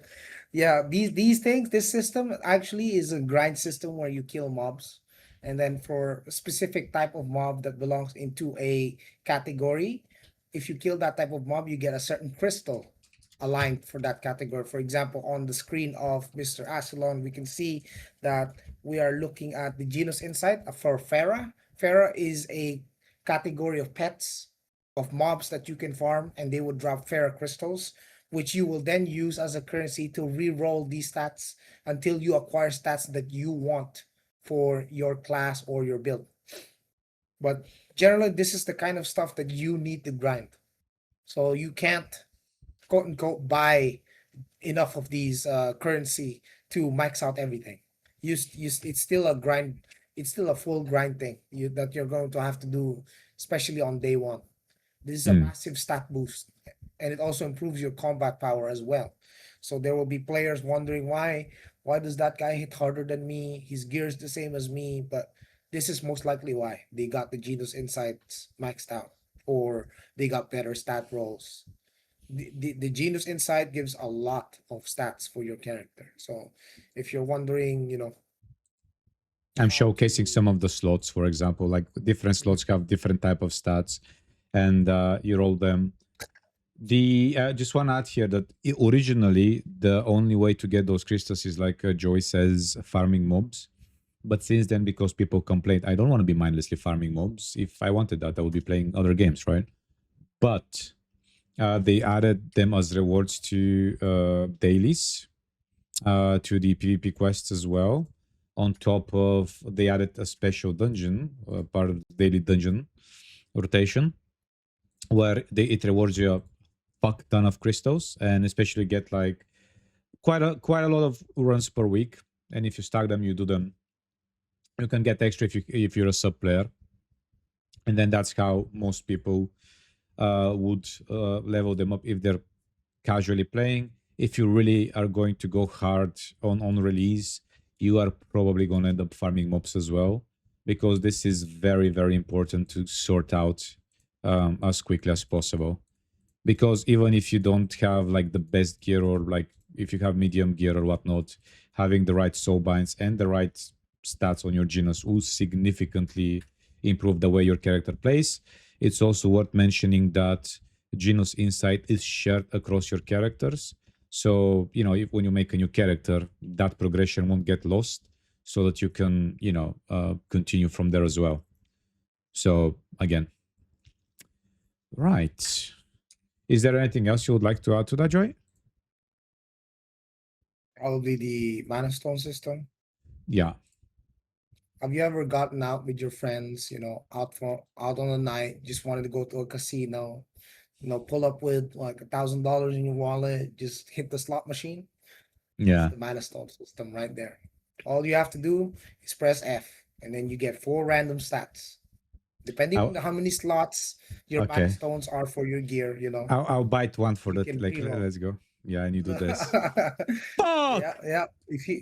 If you press Okay. F, as you can see, he's getting random stats. And yes, this is one of the things that makes this game ridiculously, pay to win. This is why people are wondering, right? People are wondering, $50,000 in a video game? Impossible. What do you even buy with that? Well, Hmm. whales are sitting in front of their PCs with billions of Kinah spamming F. That's right, like it's a slot machine in the casino. Hmm. Yep, they're pressing F until, oh, can I get like 3 gold stats or traits that I want for my build, for my PvP build? Yeah, that's right. You can keep rolling it until you get the best in slot stats. Yep. So there are people that have like weapon damage boost and accuracy bonus, all of them being gold and whatnot. Those are like the one percenters that you're probably wondering, what the hell are they spending their money on? This is one of the systems that they're spending their. And here's the worst part: if you're doing this early on in the game already, that means when you upgrade your gear to the next tier by the transfer crafting, it doesn't even carry over your mana stones. You You're have to gonna have to start do it over. again. Hmm. Yes, you're gonna have to re-roll and gamble again. That's right. So it's not even advisable to spend that much unless you reach like the ceiling of gear. And with the current information that we already have about Taiwan, that that your gear will last long for months to come, then you can invest on that if you're a spender. But if not, then you don't even need to bother. Then you can just craft it. You can Hmm. gather and grind the resources to craft mana stones. Heck, you can even be the guy that sells mana stones. I use mana stones and I sell them in the market to make some Kinah if I have, especially when I'm not doing much in the game. Let's say I've done all my dungeons are done for the week. I farm my biz points. I'm capped, and I have nothing much to do other than play with my other character, or I can start crafting on my main character. Right, I can just sit there, leave it on. It's crafting a bunch of resources. Then once it's crafted, I sell it on the market, make some Kinah even without spending. So these are one of the things that you can do. And the whales just straight up buy it. They don't care. They see that resource in the market, they buy it. They want to use it every single time they can. If they still need to, they will. And yeah, it's an infinite demand. A chatter is asking right now. I don't know the answer to this question. You probably Doesn't the PvP gear carry over mana stones and Theo stones when you upgrade to the next tier? They only carry over your traits. They never carried over the mana stones. They never carried over the Theo stones. I've done it before. I've transferred my gear, and it didn't carry over. It only carried over the traits. It did not carry over my mana stones. Mana The stones are never carried over. The system should be the same. You know what I always wondered, considering how similar the system is to the Genus Insight, right? How come? Mhm. Probably we know the answer to this question is like more Kina sync, more chances people swipe for Kuna, more money for NCSoft, whatever. That argument aside, I still don't know why until this point they haven't made it so that you can lock a mana stone you want, and then if you want to roll the rest, you use more mana stones, similar to Genus Insight, right? Because in Genus Yeah, Insight, they should definitely add that system. I mean, that would definitely be good, right? Even if there is still RNG in it, it's not completely RNG because some people it's are spending. achievable. It's achievable. Mm, Right it's now, achievable. Yeah. you either have to be out like if you get like 4 perfect rolls outright on your Kinah, you might as well just go and get the lottery ticket because you're blessed by RNGesus, dudes. So Yeah. that's something I would love for them to add in the game, maybe at a later point, hopefully soon. But going back to the mana stones rolls, how as a sub only player or someone that wants to enjoy content, wants to enjoy PvP, how hard do you want to go on rolling the perfect mana? What stats are you looking on the mana stones, PvP and PV, for example? Would you stop at 2 gold Uh, once and the rest whatever? Or are you gonna stop at 3 golds? At which point do you say enough is enough? It wouldn't make as big of a difference because that also matters, right? You can whale the shit out of it for like a marginal 0.5% advantage, which in the grand scheme of things is nothing really. Or you can focus on the level of roles that are good enough and are gonna help you achieve your set goals in the game. For example, what is that? How does that look like in the mana stones? Like 3 golds, 2 golds, PvP accuracy, PvP attack. What are you looking for? Damage boost, etc., etc. so Sorry right for now, the convoluted the question, but strongest. yeah. Okay, so there's two types of mana stones you can roll. The cheaper ones, the blues and the greens, which you can acquire very cheap. You don't even need to whale it out. You could be a sub only, you can afford it, and or you can craft it. It's very cheap. It's the cheapest ones in the market right now. You can roll blue and green traits, but these only apply for evasion or heavy accuracy builds. But the mana stones in PvP that generally carry the most weight are the PvP damage boost ones because there are mana stones that when you roll 1 gold mana stone on one piece of gear, that gives plus 200 PvP damage boost. That's 2% PvP damage boost. And you yourself, Ashelon, you can count how many pieces of gear do you have on your on your character. How, Okay. how many pieces of gear on 1, your 2, character right 3, now? 4, And 5, 6, 7, 8, 9, 10, 11, 12, 13, 14, 15, 16, 17, 18, 19. times two.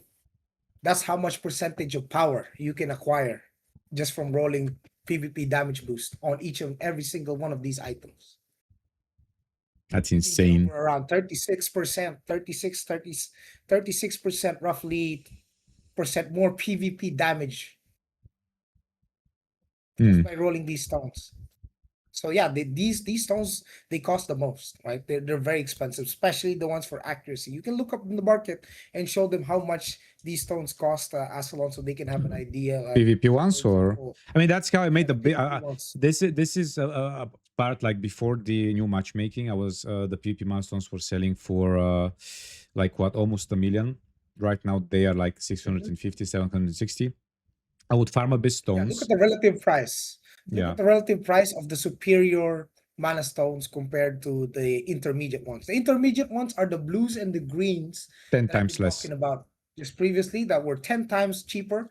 Is very accessible for sub only free to play players. Or sorry, not free to play. You can't even use the market if you're free to play. So sub, Yeah, okay, subscribe. Make sure you subscribe. Uh to Sub the game players and to can our definitely channels. afford. I have to do that plugin. Yep. So intermediate stones you can afford, right? You can roll Yeah. blues and greens for accuracy or evasion. You won't be able to get PvP damage boost. It's going to be like like 0.6%, I believe, if it even rolls. But usually it rolls gold PvP damage boost for the superior ones, and you need to roll, you know, those stones, and they're very expensive.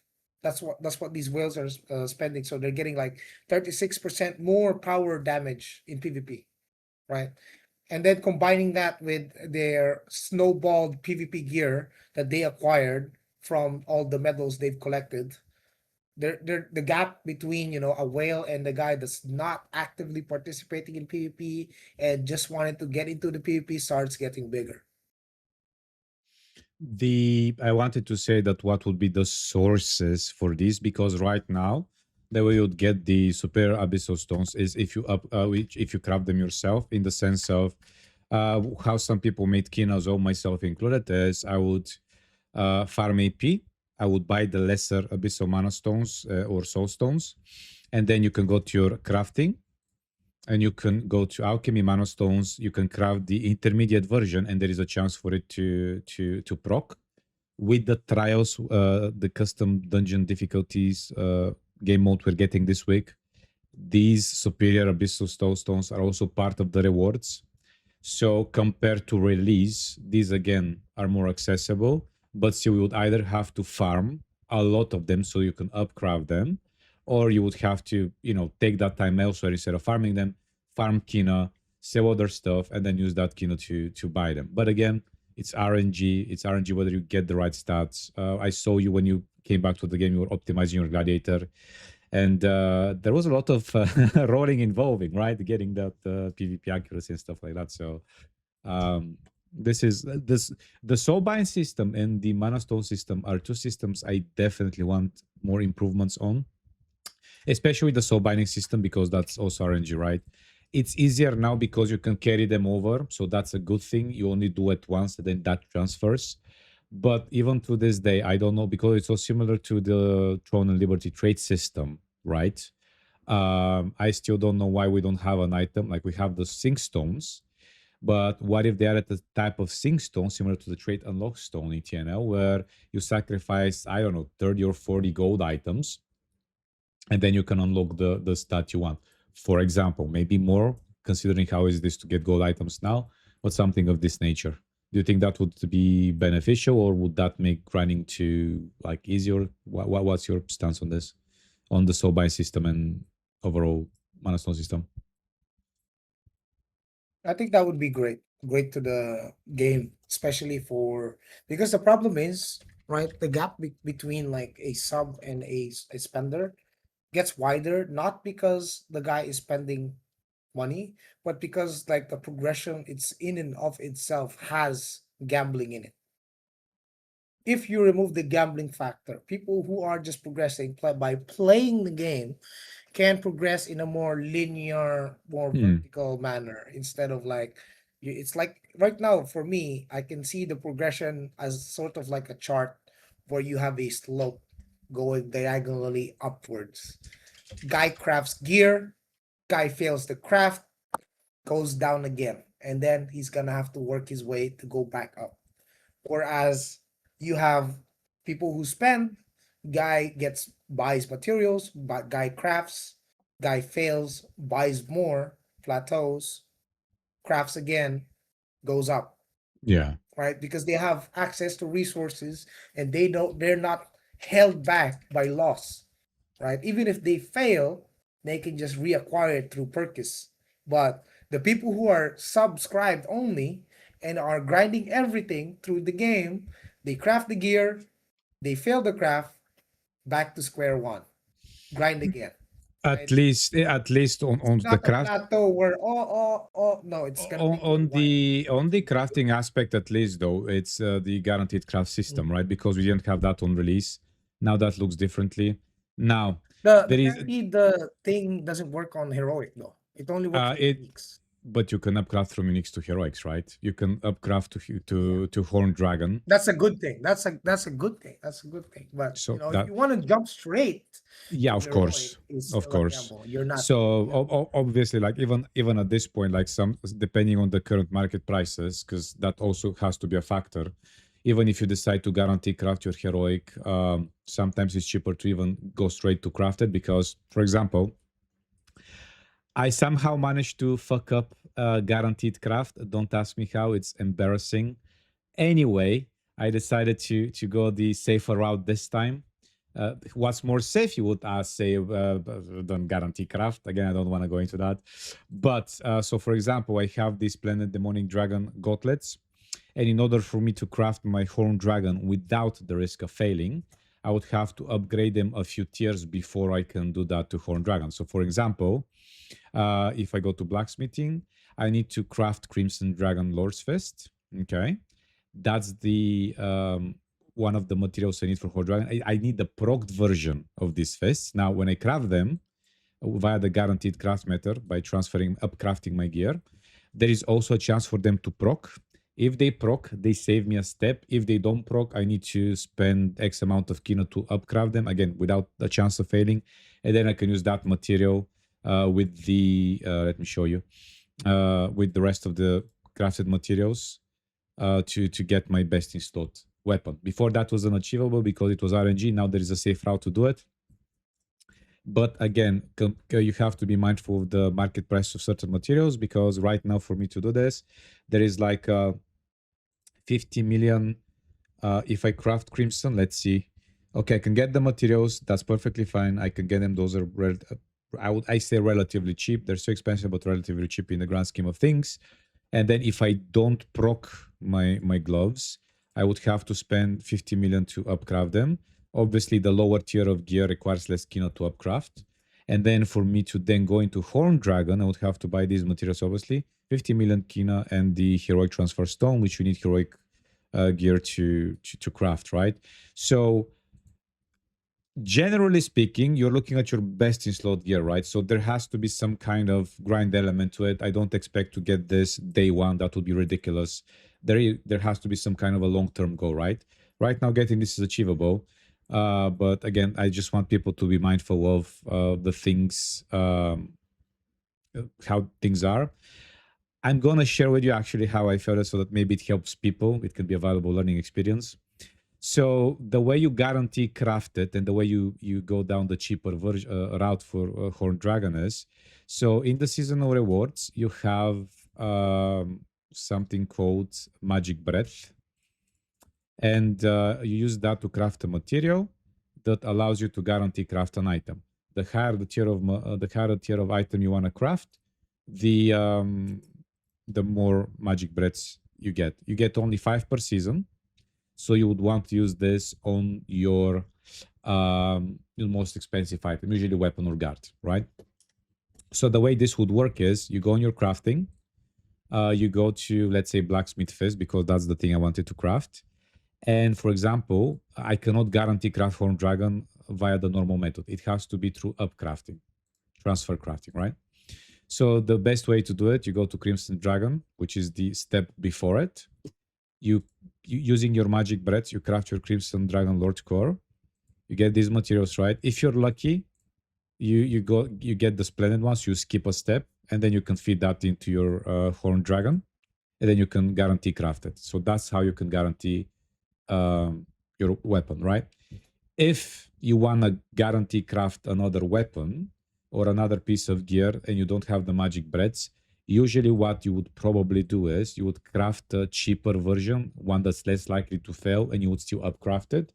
That's, how you guarantee your success, right? You don't need magic breads to upcraft, because upcraft only uses the crafted item you already have plus skin or materials. So that's how. So the way I fucked it up was I kind of forgot that when you use the guaranteed craft method, okay, it gets bound to the character you crafted on. I didn't have blacksmithing on my brawler. I had it on my chanter. So I had the brilliant idea of, do you know what? I would just craft Crimson Dragon Lord's Fist on my chanter. I would then transfer them to my brawler, and then I would upcraft them to Horn Dragon. Or even better, I would probably just have crafted Horn Dragon on my chanter, thinking I could then transfer to my chant. Well, long and behold, I did indeed. I am glad to report I did indeed successfully crafted Crimson Dragon Lord's Fists. However, on chanter, they got bound and I couldn't use it. So back to square one. I have my Splendid Demonic Dragon Lord's Fists, and I'm either gonna, depending on the market price, I'm either gonna straight out buy and transfer the stats onto Horn Dragon, or I'm just gonna upcraft it. So TLDR, be careful. Don't make my mistake. Be mindful of this. Thank you for listening to my TED Talk. Right. Is there something else you would like to cover, Joey? Something we might have missed regarding systems catch up? Or I can go into the next question, I would say. I think for now, all is good, because there's a lot of systems in the game, and it will take some time for people to learn them. Indeed. Now, the next question would probably be, where would you put... let's start rating AION 2. Obviously, rating is biased based on personal experience, opinions, views, etc., etc. Based on your, personal rating, personal experience with other Korean MMOs, in terms of pay to win, compared to Lost Star, compared to TNL, compared to Blade and Soul New, I don't know if you've played. Where would you put Ion 2? I would put TNL less than Lost Ark, but more than sorry, I would put Ion 2 less than Lost Ark and more than TL. That's my rate. It's in between Lost Ark and Throne. So Ion 2 is more pay to win than Throne because of the gambling in the game, but also is much less pay to win than Lost Ark. Okay. In terms of fun factor, where would you rate it between Lost Ark, Throne, and Liberty? Combat system wise, Uh, content wise. well, Lost Ark in terms of like PvE, like the difficulty of their dungeons, the raids and whatnot is far, is still way better than Ion 2. Mhm. But in terms of like, because these two games are different, right? In a sense Yeah. where Lost Ark is top down. Yeah. Like you can compare Ion 2 with Drone because they're both like third person, but the perspective on Lost Ark is top down game. So there are things that with the top down game you can't enjoy, like such as freedom of movement. Like you don't really have full free movement in Lost Ark. You can't really fly around 360, go literally everywhere. You got all of that world free movement that you won't get in Lost Ark, in Ion 2. So in terms of like gameplay, I would rate Ion 2 better than Lost Ark and Throne. And what about, I know It's a lot more actiony, it's a lot more fast paced. I know, for example, Lost Ark has been praised for its combat system. I kind of regret not trying Lost Ark when it was like peak because I feel like I missed out. Where would you, combat system wise, purely on combat, where would you put it compared to Throne and Liberty and Lost Ark, for example? Okay, so Throne again, like I said, Throne had freedom of movement. Lost Ark still top down, provided the combat was good, is good. Like, but the fact that your camera is kind of locked from a top down perspective, like really prevented you having that sense of freedom, especially when you're doing combat, right? So Mm, it just looks like a different perspective in the game. yeah. If I would have to choose which one to play, um, I would still prefer the third person camera view, but that's just my preference, Like some Yeah. people would prefer the top down games like Albion, Lost Ark, these kinds of games. They do have their charm and they somewhat do better, especially in the larger scale of things, Yeah. into optimization and in terms of like, the content. It's a lot easier to implement for these kinds of games. When it comes to a third person full scale open world MMORPG, it's they have to take combat differently. So for me, I would say I really like the third person one. So I would go for Throne or Ion 2. I see. And Um, and if you didn't notice, by the way, I just wanna put it in there. The recent changes for Throne, they're actually adapting elements that Ion 2 has, which is quite funny. what are They're some of putting Ion 2 things in the game, like the wind streams. We got oh, the wind the streams. battleships, the wind streams, like I'm gonna Yeah, the teleport if I, battleship, the wind streams, even yeah. even the balance changes to the bow. By the way, did you see that? They made like the bow be able to like shoot endless amount of strafing. Have you Oh played wow. Throne of Liberty? Not recently. I So you have, quit. right? Not I recently, quit. but you remember strafing, right? The skill Yeah, yeah, yeah, you use yeah, up yeah. to three On times. bow. Yeah, yeah, yeah. Yeah, now they allow the way for you to spam it, No way. and if you look at it, it looks exactly like the Ion 2's Ranger, just shooting Tempest shots endlessly.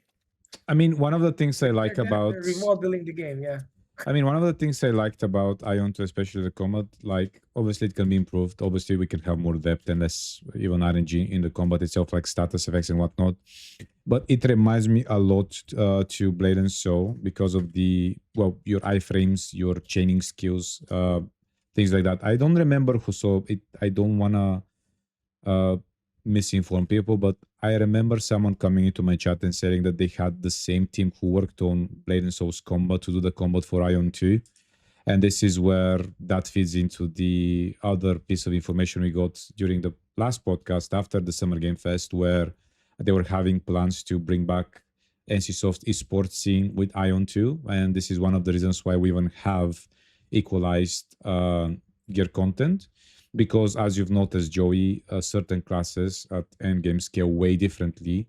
For example, in the battlefield, like the first week was kind of, I mean, it was bad because certain classes were so out of tune. You can clearly see that further class balance is needed. So Yeah. again, like it's continuous adjustments to class balance. We've ever since the game came out, we've had improvements to combat. Not only because adding like different specs or the way class synergies and buffs works, but also like extra abilities. One of the early critiques of Ion 2 when people came and so you only have similar to Throne 12 abilities. Well, in fact, you have 12 active abilities and then you can chain and you have conditional skills as well. So you're looking at 18 skills plus, for example. You have, uh, what do you call it? Mm, iframes, dashing, stuff like that, block. What the thing I guess I have an issue with the combat system itself right now is the in-game macro Mm. because now, for example, when they first introduced it, it was only for a left right click, for example. So because in this game, right, the way we do damage similar to Blade and Soul, left right. Instead of restoring focus, you restore mana and then use that mana to activate your abilities and use them, right? And then you would have certain classes would have a spammable skill. In my case, is Dark Rush Enchanter. And the way we would do damage is we would weave left, right, and we would any cancel with E. So that's how we do the bulk of our damage. And we would use filler skills and buffs to improve that damage. Again, very similar to Blade and Soul skill spam, rotation, etc., etc. Even the same number of skills, right? But then when they introduced the macro system, because people are complaining like carpet tunnel syndrome, or after let's say 3 or 4 hours pressing left, right, like this, like a crazy man, they would have this fatigue and whatnot. So they added this macro only for left, right, right. Fair enough. I would personally wouldn't mind that. But they added a 50 millisecond delay, which meant that you could use the in-game macro system to weave your left and right skill, but you would still perform better if you would do it manually, right? And then in the last Hmm. month or so, in the last few updates, they've changed the macro system. So they lowered the latency to 10 ms. And now they allow you to chain all of your skills in the way you like.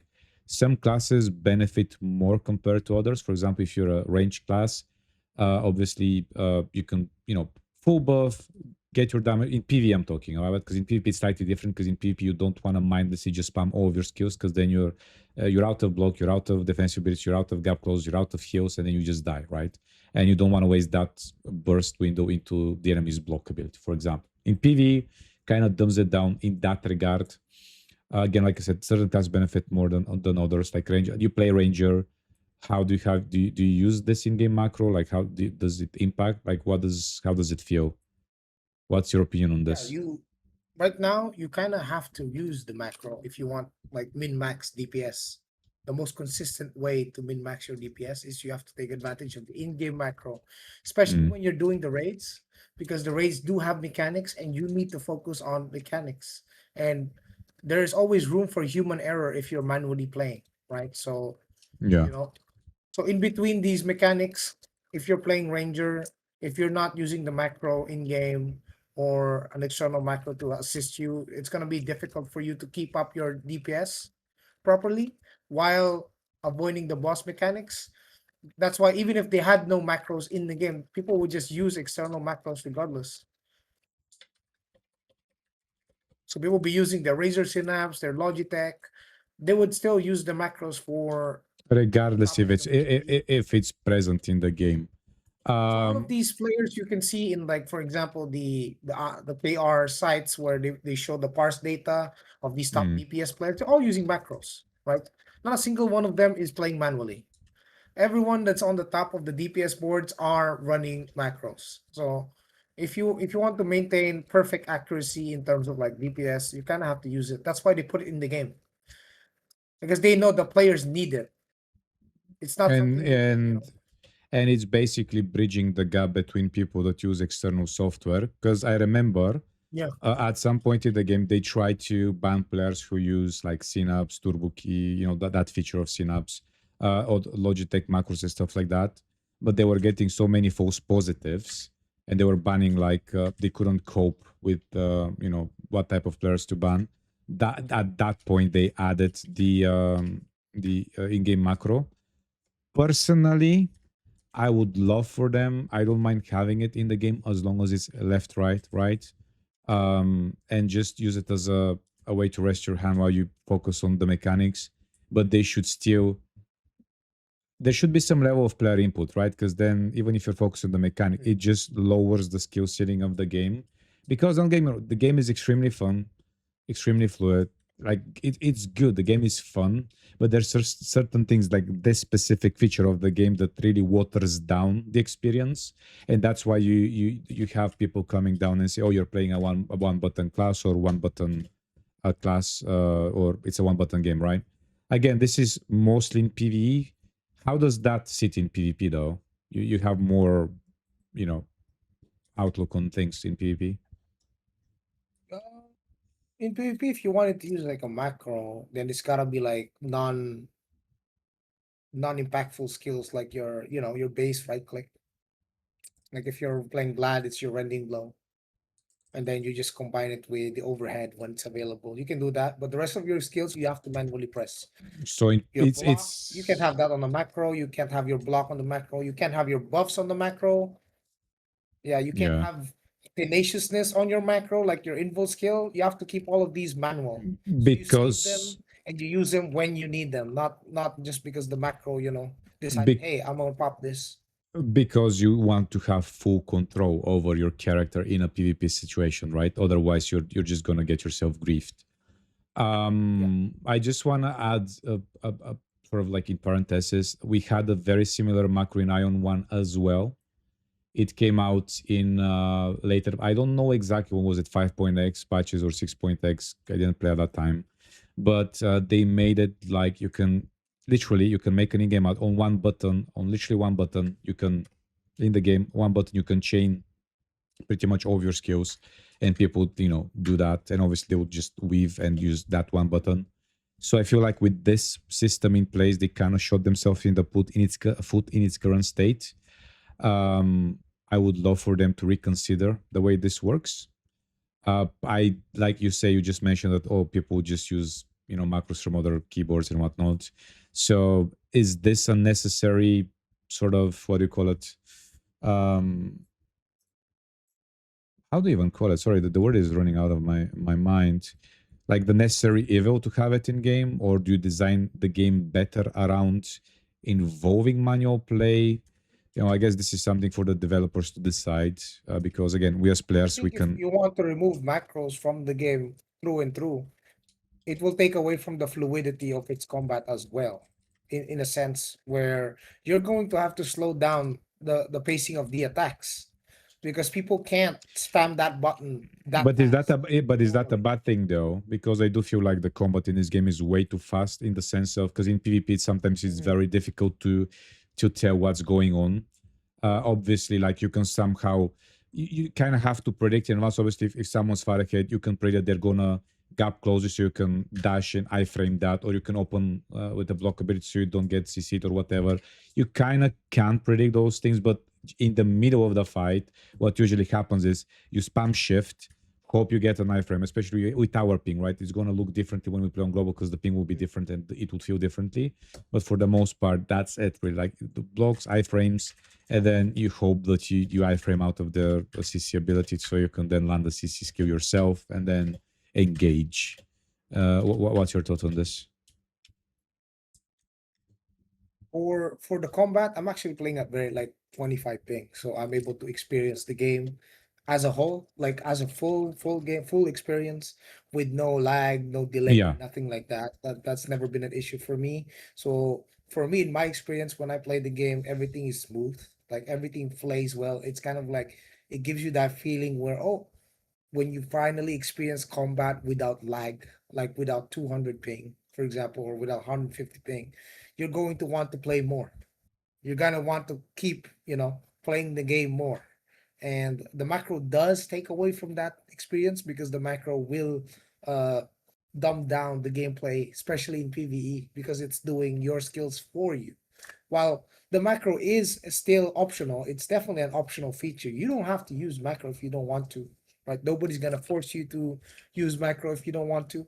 But I'm just saying, on the top end of like the competitive PvEers who are going for the ranking leaderboards in PvE, they're all using macros because macros is removes all human error from the equation. Like it's only perfect. It's going to be a matter of like how optimized is your macro, how low is your ping, how good is your gear. These are the three questions that you need to have an answer for in PvE if you want to compete, right? But yeah, I mean, for the most part, as long as you said, like you don't like how fast paced the PvP is, Mm, you know, for me, I'm kind of done with the slow paced PvP. I played yeah. more for given 10 years. I've been like gladiator on Wrath of the Lich King, 2800 rating. It's a GCD game through and through, right? It's never gonna be as fast paced as Ion 2, right? Yes, you can definitely set up your macros more complex like WoW, but WoW Arena PvP is, you coordinating, especially when it comes to the 3v3, you're coordinating with two other guys, right? You're calling out CCs on the other person and whatnot. It's pretty slow and it's pretty predictable, right? It only gets more difficult when you're like fighting actual pro players in the competitive aspect of the arena. But for Ion 2, it's so fast that when you look at this guy's class, you're going to know what his rotation will be. That's the first thing. So in order for you to start understanding how that works, is you need to expose yourself in that content a lot more. So once you do a lot more PvP, you kind of get used to it. Like Mm. you see him is an assassin, oh, he's gonna shadow strike me. Then you can premeditate, because usually the rotations of the classes in the game have been dumbed down thanks to the macro. There will be people using macros in PvP and they will play predictably, and then you will be able to counter them a lot easier than someone that completely plays manually and is just waiting for you to make a mistake. So Is then in is order to like that becomes then a question, because it's we always say this, and it relates back to some of the progression system in this game. Is like, if we don't have the currency exchange because of the open market system, people are still gonna RMT and get gold illegally rather than the in-game means. So people who wanna do that will do it regardless if it's possible in the game or not. So people will be put at a disadvantage. People, if we didn't have the macro in game, people were gonna use macros, through their logic or whatever, which are more accessible yeah, nowadays. they So will they're they gonna will do it anyway. So is it the case of like just gamer culture nowadays, and we want more skill based gameplay, but we always find ways to dumb it down so that we can perform better. So this is something Yeah, I'm people would struggling to ask for like understand. equalized or skill-based gameplay, but they would use macros anyway, like or scripts to try and get ahead. Like it kind of defeats the purpose, right? Like why would you want So it's what human nature what are you essentially, asking right? for? It's just Try. human nature. Like he wants the advantage for himself, but he doesn't want to fight other people with the same advantage. So it's kind of dumb. And I know you exist, right? I've fought multiple players like that who will take every single advantage they can, will use scripts, will use cheats, but they don't want to get cheated on, they don't want to get scripted on, they don't want none of what they're doing used against them. It's very, it's very hypocritical. Yeah. We're talking about like you want equalized PvP, but the reality is they give you equalized PvP, but you still can't compete because the guy you're just facing is just better, and you just don't want to accept it.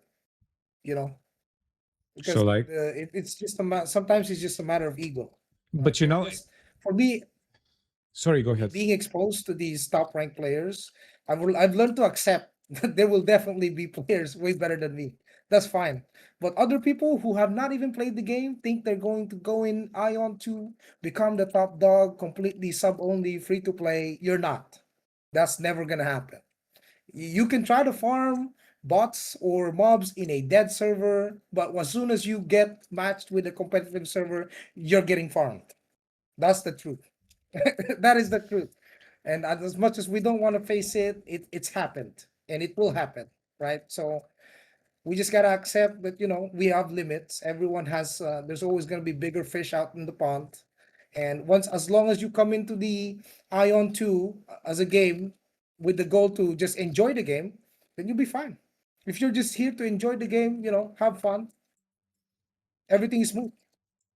I mean, you can As long as people, you can still even be competitive if you know at least the systems, how to game those yeah, you systems and you how you can can be, play. you can be. So obviously that circles back to the sort of the beginning when we said there's the players in MMOs especially. So you have like time, money, and skill. Let's say the three most valuable things someone can bring with them in a game, right? Some people have only time, they have no skill or money. Some people have money and skill, but they have no time to play. And there's the holy trifecta of players that have skill, money, and time to play the game, and you can never compete against those people because Yeah, you just don't have the available resource capacity to do so. You're limited, like you said yourself. The high ranks, they pay other people, they bot or whatever, they pilot their character 24/7 to keep fun. the grind going. Yeah, to do that, you have to go to sleep, you have to eat, you have to go to work. How are you gonna do that, right?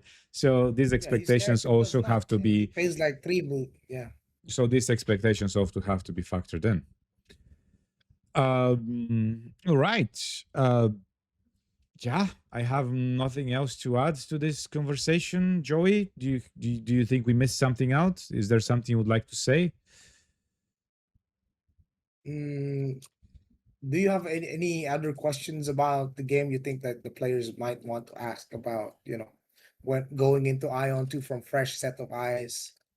Do you think from that perspective, do we have any fresh set of eyes perspective? Because you yourself have played the game too, so you understand the systems. But what about from the perspective of someone that has absolutely no idea how the game is, have only heard from it from Reddit? What do you think are the questions they might ask us?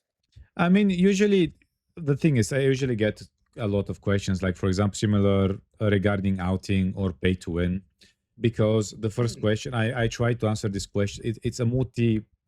It's like a multi-stage question, multi-layered in the sense of they first come, oh, is there pay to win in the game? Usually say, well, there is this, there is pay always. to win. You can't lie to them. It's not fair, and it's a disservice, right? So there is pay to win in the game.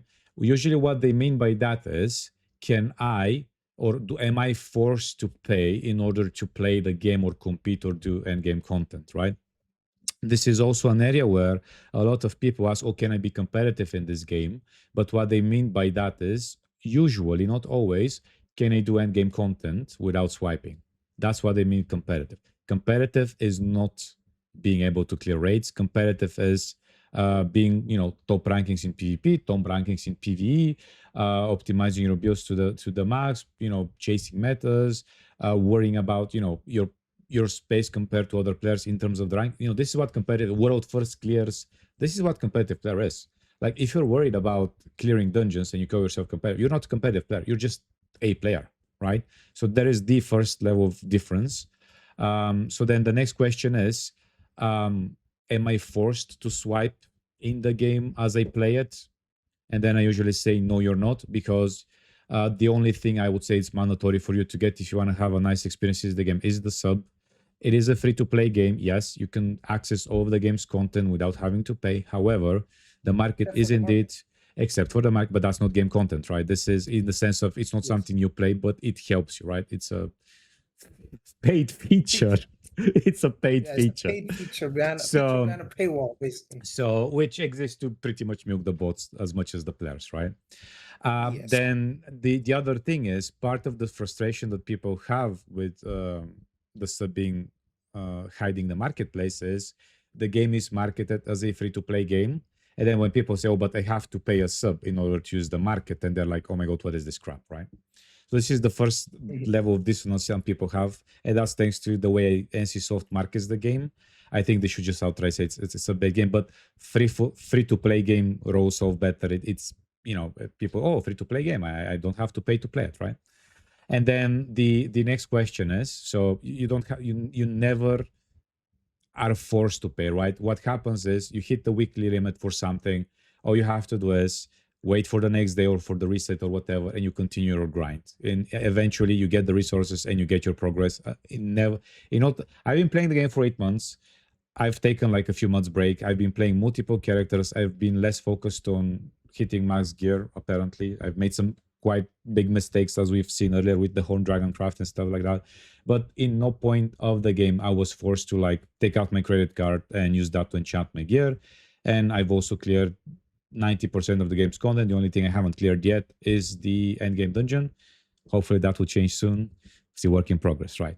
Then the next question that follows after those two first questions is, can I be competitive as a sub-only player? And I would be on the cautions of yes, but, and there is a massive but, because it's a multi factors that go into that. You could attempt to be competitive, but you have to play multiple characters. You have to know the ins and outs of the game and how the system works so that you can game them to your advantage, so that you can compete with dolphins or unaware whales. You have to pick a class that's, in the top performance, the top percentile, so that can also help you farming and, win rates in arenas, abyss, whatever it is, right? There's a lot of factors to consider. It is possible, but let's be honest, unless you whale and you play a lot and you know the game systems, you would never be in the top 1 or top 5% or whatever, right? So this is something like you kind of have to accept. And if you can't live with that, then, this is not the game for you. For the most part, for the majority of players, they would, they don't even reach that point, even if they want to, like the top 5% now. We're talking to a very competitive scene, right? So if you're someone that, wants to enjoy the game, have some fun, do some raids, do some PvP, not turn this into a second job, you can absolutely enjoy the game on that sense as well. If you really want to be competitive, you kind of have to like really, really try hard if you really want to compete against, whales and stuff like that. The other question then becomes is, how NC America would handle cheaters, bots, exploits, and illegal RMT, because that would also play part in that. Because it's one thing to buy currency with the currency exchange market, because a free-to-play player will get their Kuna, and that's how they can get their passes on a few characters, for example, and that's how they can still funnel that into progression, and they can benefit from that, right? But it's a whole different story where, we have the bots farming goats, go to the website, people, because it's cheaper there. That's why it's preferred method, right?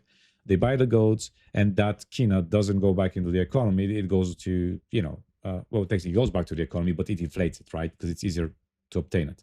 So, this is a lot of things to consider. And even for the global release, this is the thing that worries me the most. It's not the content pacing, it's not the class balance, it's not the early access, it's not the pay to win even. It's the way the publisher would handle the game on release, especially because we know that it's going to be published by NC America, which was, before it was called NC West, which was a smaller, it was an offshoot of NC South handling the Western localization of their games, right? They were behind Blade and Soul, they were behind AION 1 in NA at least. I think earlier on, I don't know if they were behind AION 1 before Gameforge took over, but anyway. And then the game before AION 2 that they're going to handle was Blade and Soul New. I know some things happened there that, Blade and Soul New was a failed thing from the get-go, right? It launched in, was it Japan or China first? They didn't listen to the feedback. Then it re-released in Korea. They didn't listen to the feedback. And then, it released in the West, and it failed in like 2 months, right? And then you also have people that were from AGS that handled Tron Liberty, but Tron Liberty had its own set of issues related to the publisher itself, like, the code or the server stability. You've played Tron Liberty, right? Every week would have game-breaking bugs. Exploits, people would find ways to cheat, and they would never get punished. They would top the rankings, and they would bot farm their Black Anvil weapons, for example, things of this nature. So this is all issues related to publisher. I have my reservations with that are also gonna play as big of a factor to the success of the game, as opposed to how pay to win it is, or how the content is and stuff like that, right? Because you have two things. is the environment from the get-go fair in the sense of like, okay, if I follow the game rules and terms and conditions, am I gonna be, in a fair gaming environment? And also, how pay to win and how easy it is to progress, stuff like that. So, there's things to consider there.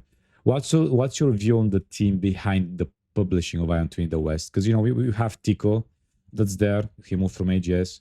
We have Martin Lee, who actually I Wait, was Tico is prepared. there? Yeah, I heard Tico, about that. So Tico is there. I yeah, was I actually mean, sorry. Go ahead.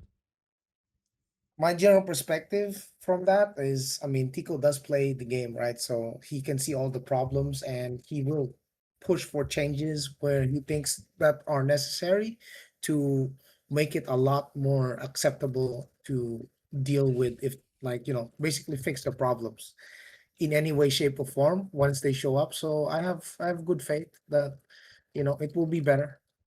It will be better. The methods that they applied in Throne and Liberty may not work because of the game itself being it was because the thing about Throne and Liberty, for example, with AGS and whatnot, like the AGS team is not terrible at all by any means. It's just the game itself was Cut originally flows. advertised as a Yeah.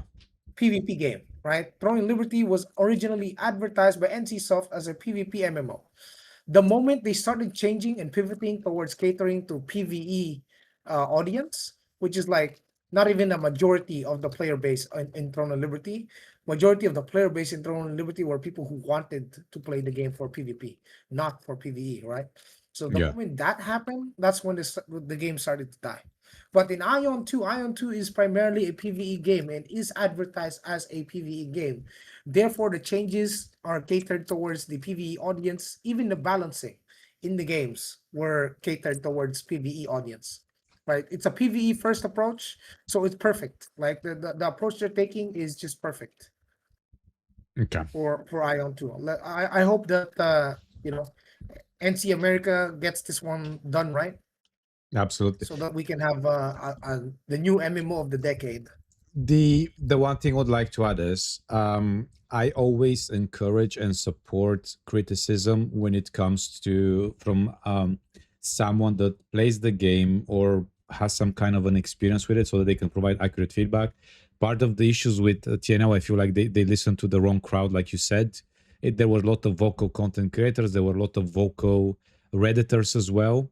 And because people, for example, they were like, I want more solo content in an MMO game. I want more PvE raids. Like, for example, they brought in raiding in Tron Liberty before the Battlegrounds in a PvP focus game, right? As an example. It was a PvP game, but the balance patches in Tron were like once every month or 2 months or three. Sometimes you would go months between balance patches, which was unthinkable because you have a meta there, right? And people stick to that.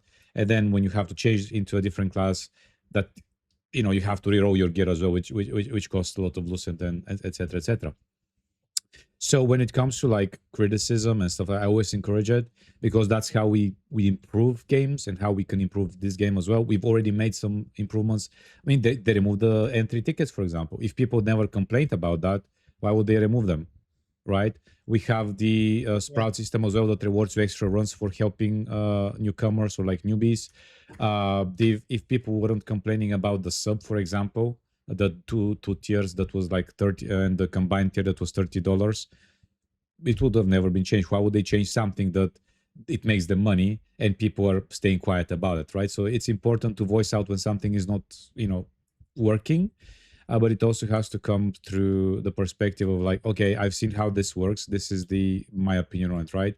I would rather have people criticizing and, if you will, shitting on this game, but they shit it because they've played it and they know what's happening, rather than basing their opinions on someone else's opinion. Like, I would rather you come and play the game yourself, experiencing it for yourself, and because I'm having fun with it. I'm used to Korean games. Like, I'm sort of I have a different levels of tolerance for different systems, different content, different pay to win. I've been desensitized to some of the Korean systems. So something you as a Western player, for example, you would pick up on like RNG crafting, right? I've played Ion 1 for 13 years. For me, RNG crafting was kind of like, I'm used to it so much, I didn't even pick it up until I saw J0EI doing the early impressions review of Ion 20. He was like, oh yeah, by the way, crafting here can film like, oh shit, right, yeah, crafting does not fail in every game, right? So it's little things like that. So again, when I reply to people and answer people, always take it with a grain of salt, right? Game is free to access, free to play, if you will. Come, have a go, try it for yourself, see if it's something you would enjoy. If you enjoy it, great. If you don't enjoy it, that's also great. There's other plenty good games to play, right? Right. Joey, once again, thank you for being guest on this podcast. I have a series of questions for you. Are you ready? Okay. First question, Ilios or Asmo? Helios, What's your favorite class? Ranger, Horizontal or vertical progression? vertical, Fast or slow leveling? fast. Of course, you want fast leveling. Okay. What is the most overrated feature in Ion 2? Overrated feature? That's not a fast question, bro. That's gonna take me. Take your time. Take your time. First one that comes to mind. Lie about it. It's fine. No one's gonna know. I think the only thing that's overrated about this game is the stigma around pay to win. Like, brother, it's okay. Okay, you can say that. I can't compete against 1% of the player base. So fucking what, dude? You can play with the other 99%. You'll be fine, dude. Be all right. It's okay.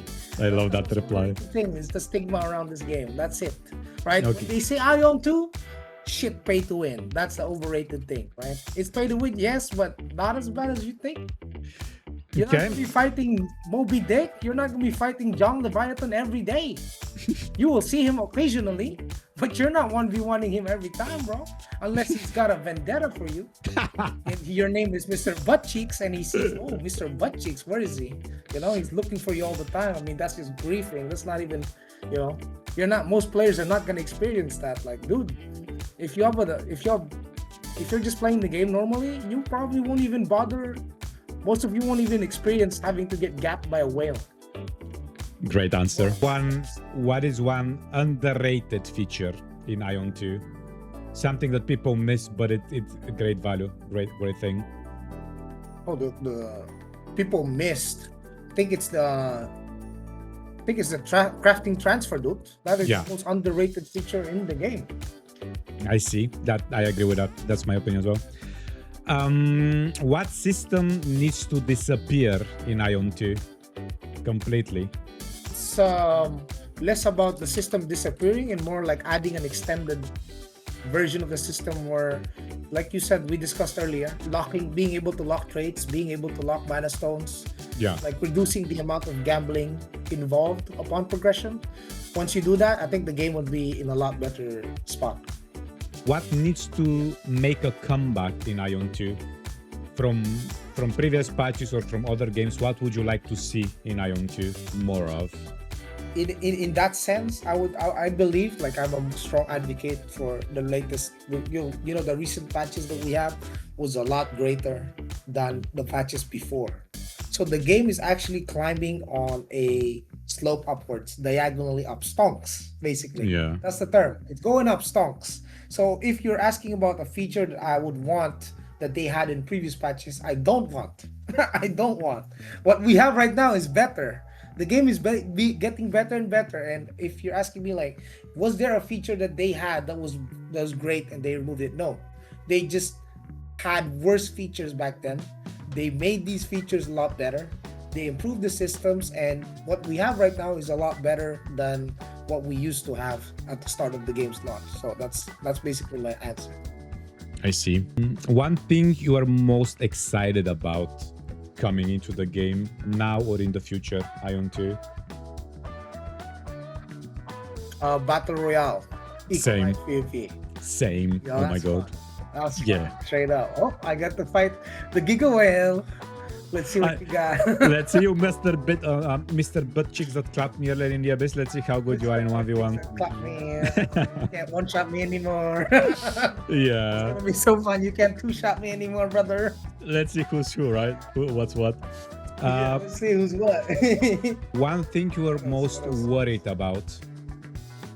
Most worried about is if there will be C servers in the global release, because the Japan server is not even in Japan. it's in Korea. Oh So wow. why are we calling it Japan servers? Exactly. Like I saw the list and I saw it said Japan, but the servers in Korea. Maybe we can do something about that. You know, like your original region was Asia. Maybe you can get some love to Southeast Asian servers. Maybe we can get a Hong Kong, Singapore server. So that is what I'm most worried of because this game is heavily ping based. So in order for someone to fully enjoy the experience of the game, they must be playing in a server native to their location, right? Let's say you live from NA, you're in America. You need to have you're in North America, you need to have North American servers close to you. So if you have that, the boxes are ticked, you know, you will have a better experience than someone, you know, playing from South America than trying to play in North American servers, which means they're gonna have a lot, you know, a lot more ping. So yeah. And last but not least, Booba sliders. Where on the slider are you? Are you a 30 guy? Are you a 100 guy? Usual. 100? No, I'm more like no, I'm not a 100 type of guy. I'm around like 60 or 50 type of guy. There we go. Like let me see. I can see my own character sliders actually.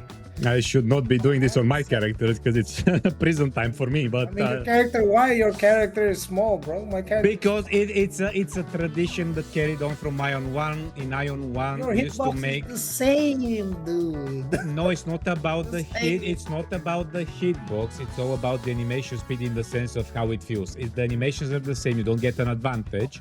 But in Ion 1, if you're playing tiny characters, they just felt faster, so it felt better to play them.